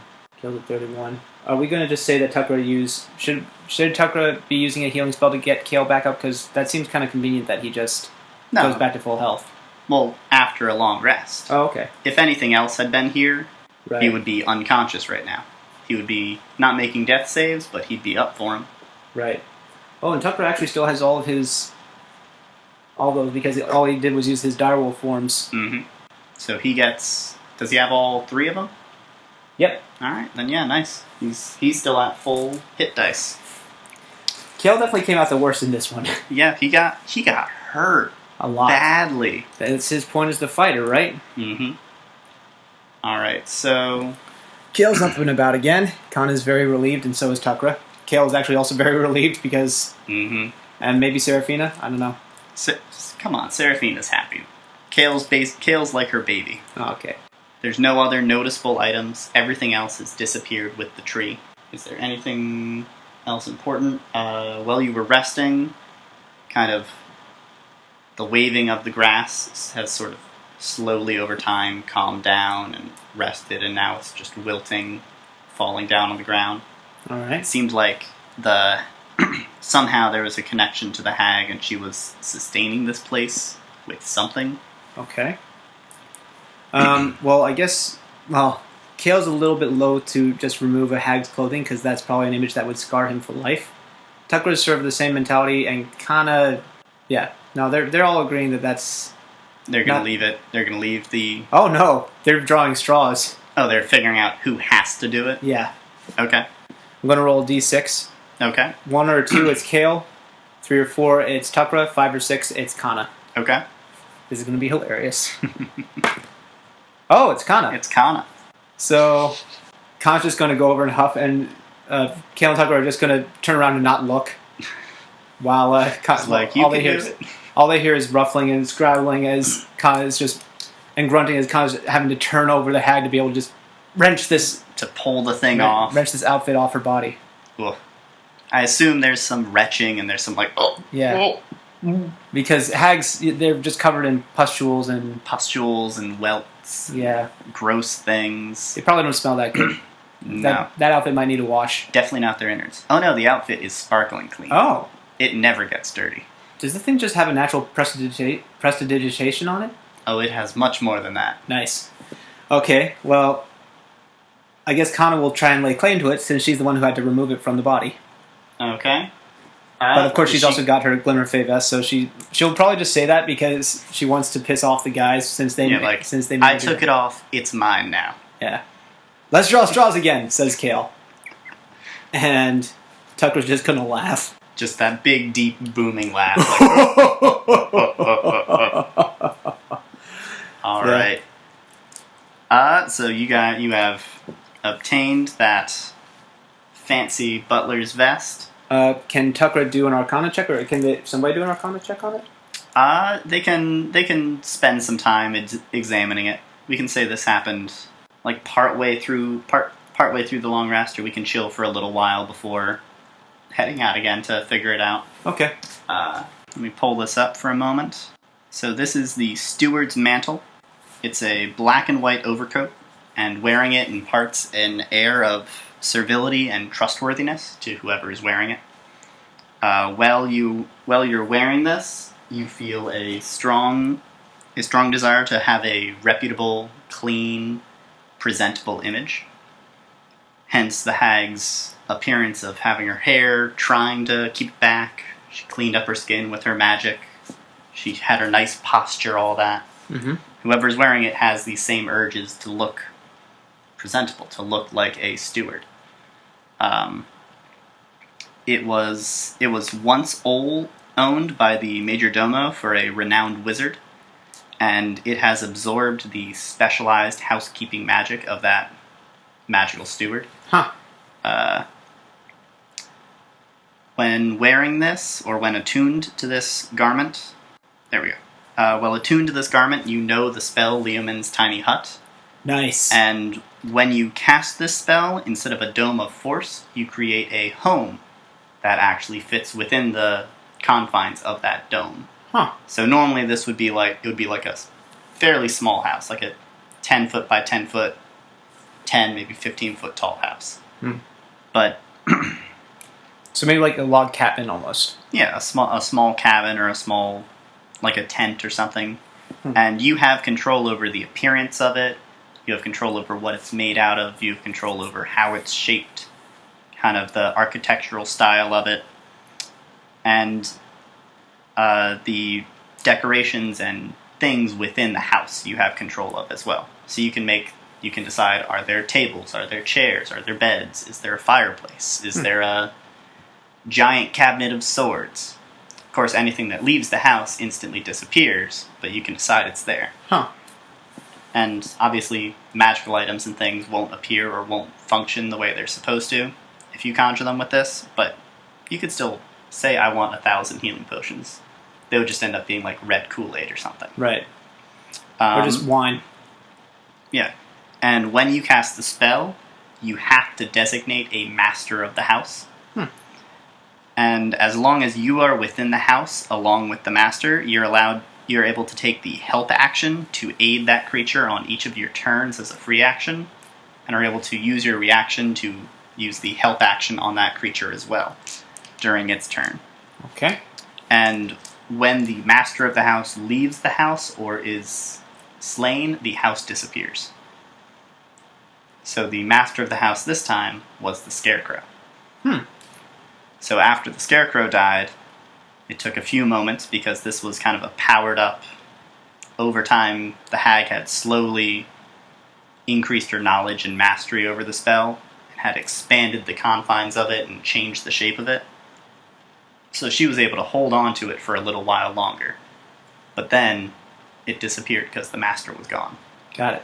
And the master has to be someone other than the person wearing the steward's garb and stuff. Alright. And finally, the last little bit, you're able to cast Liamin's Tiny Hut once a day without consuming a spell slot when you're wearing this. Okay. So even though no one can cast arcane magic, whoever's wearing it can still cast it and make their nice, cozy, tidy little home. Okay. And it's an overcoat, you said? Yes. And it requires attunement. Why do I get the feeling that it would just look awesome for Tucker to suddenly be wearing an overcoat? Well, that kind of... Because I think you're right. Yes. Tucker gets the overcoat. Which leaves Kale still with no magical items. But still, I don't think that looks right on Kale. Well, you have another magical item you got. Oh, you have that red and yellow... Or that... Not red and yellow. Vest. Yellow and black vest. Right. Which, I suppose you also had some time to examine that one. Yeah, by now. Maybe Tucker would have pulled it out while Kale was convalescing. Yeah. So that one is a cat's eye vest. It's a magical... it's this strange piece of apparel that is made by incredibly skilled dwarven craftsmen. They're able to actually, through some incredibly strange and secretive process, pound out cloth-thin gemstones and weave those into fabrics to imbue them with special characteristics. Interesting. The cat's eye kind allows you to spend your reaction to add double your ability modifier to your jump distance, or your dexterity modifier to your jump distance for the next time you would jump. So it's basically just like it lets you... Kana, for example, she's got her plus 3. Is that right? Plus 3 to dex, yeah. Yeah, plus 3. So, but on acrobatics, she has a plus 7. So if she's making an acrobatics check, she's got a plus 7. If she's just trying to jump, like if she's trying to jump a long way or jump up really high, she can use her reaction to add an additional 6 onto her normal jump distance. Wow. And if I remember correctly, jumping is based off strength, but it's like something like your proficiency bonus plus your strength. Okay. So normally if she were just standing up, she could jump just 2 feet in the air. She will only have 2 feet vertical leap. With this, she would have 8 feet vertical leap. Wow. And that's just from standing. That's not even doing the fancy running and adding extra stuff. I feel like I need to do some shuffling here. Oh yeah, anybody can wear anything. Yeah. Well, the question is this counted as armor or is it clothing? Clothing. Okay. This is a shirt. Got it. So I think, Kana would probably wear the cat's eye vest along with her. But would that get in the way of the Glimmerfay vest, or would it just be... No, the Glimmerfay vest is it's like a leather kind of over... Like a jerkin? Yeah, there we go. Okay. And then the cat's eye vest is actually like an undershirt. Yeah, it's like a thin little underclothing piece. Okay. Yeah, so she would probably don that. Mm-hmm. And, well, she's only with Kale and Tucker, so she wouldn't be abashed about... Just going... Let me put this on. Ooh, I like how this looks. Yeah. Yeah. Mm-hmm.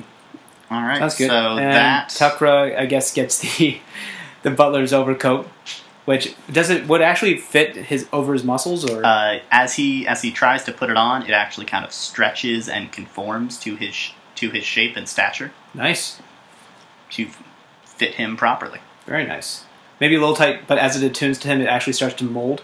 Because you said it requires attunement. It kind of as he's wearing it, it kind of like closes in a little bit on him to show off his muscles, and then how does he look at it? Is he like, this looks good, or does he feel like this is strange? Does he feel like that looks... Does he think that looks neat and tidy, or does he think that looks... He's seen travel. His master wore a duster jacket, so if he would think to himself, I don't know if I like these coattails. As he's thinking that, they kind of shrink up and pull up a little bit, and it's a little bit more of a subdued kind of uniform look as opposed to the classic Major Domo look. Okay. I think he'd be fine with that. Add a little class to him. Mm-hmm. Of course, it's going to mess with his mentality completely. And of course, he now has like he's got a feeling of like, all right, I gotta get the part right. Yeah. Just gotta messing dust with his... myself off. I've got dust everywhere. This is so dirty. And then, for some reason, I just think that halfway through he's just thinking, what am I doing? Yeah. Like, it's not like he has to do it. He just wants to do it. Yeah. But why not? You know? Yeah. Please, I'm imagining this stays on when he turns into animal forms, too. He's just got this beautiful little butler's thing on. Yeah. He turns into a penguin. Anytime then it would just get absorbed. Yeah. Well, anytime he wants to turn into a bird, he just turns into a penguin. It's got Natural Butler all written over on him. Yep. All right. All right, but with their new kit, Kale's gonna look at them decked out in their cool new attire, and he's just gonna look at his now partially stuff. Well, his partially broken chainmail, because you said that one owlbear did a number on it, and he looks at his axe, and then he looks over at Kana's cold iron dagger and Tuckra's Uber Fey staff. Super wand, yeah. Yeah, and he's just thinking, I need to upgrade. Yeah. Well, it's a good thing that we're looking through all our stuff, because you notice on your parchment from Baron Rockfist, from that half-orc fellow, there's a message saying, I need your help. All right, well, that's enough cue for them. They're rested and ready to go, so they're heading out. Alrighty. They're going to do, and I guess they got to do whatever they have to get out of there. That's just, they got to walk, leave, do their normal stuff. All right. They've taken out everything that seems to be here. Okay. So they also just have to climb up out of any of the gaps that they made? Mm-hmm. And they've got like pitons and climbing gear. True. Climbing stuff. Worst comes to worst, Connor could probably levitate them out. But they're heading back to Forest Home. All right. And that is where we're going to call it a session. All right. Well, thank you, everyone. That was a good one. A bit longer than we normally do, but I think it was worth it. Yeah. I liked it. I was so happy. I'd made up that item, and I was like, he's not gonna kill the scarecrow. He's gonna leave the scarecrow downstairs. And the first thing you did was take the scarecrow and bring it with you. Yep. I thought it was important, and it was. It was. It was very important. Of course, I put it in a perfect position to shank me in my sleep. Yeah. I don't know. I liked that. I thought that went very well. Yeah. But yeah, Right. Other question. Did they level up from all this? So let's see. We've gone through this whole thing. We had owlbears up here. Well, owlbear up there. 2 more owlbears. Satyrs up here. 2 owlbears. A glimmerhound. A hag, and that. Close, but not close enough. I think along with all the roleplay stuff we did since we got to level 3, this is up to level 4. Woo! Yeah. All right. It's a good break point for it. They're ready to get a little stronger. All right. Well, that means that I've got some character modifying to do, but we will save that for the next time that we all gather around for another story. Yeah. All right. Have a good night, folks. Bye.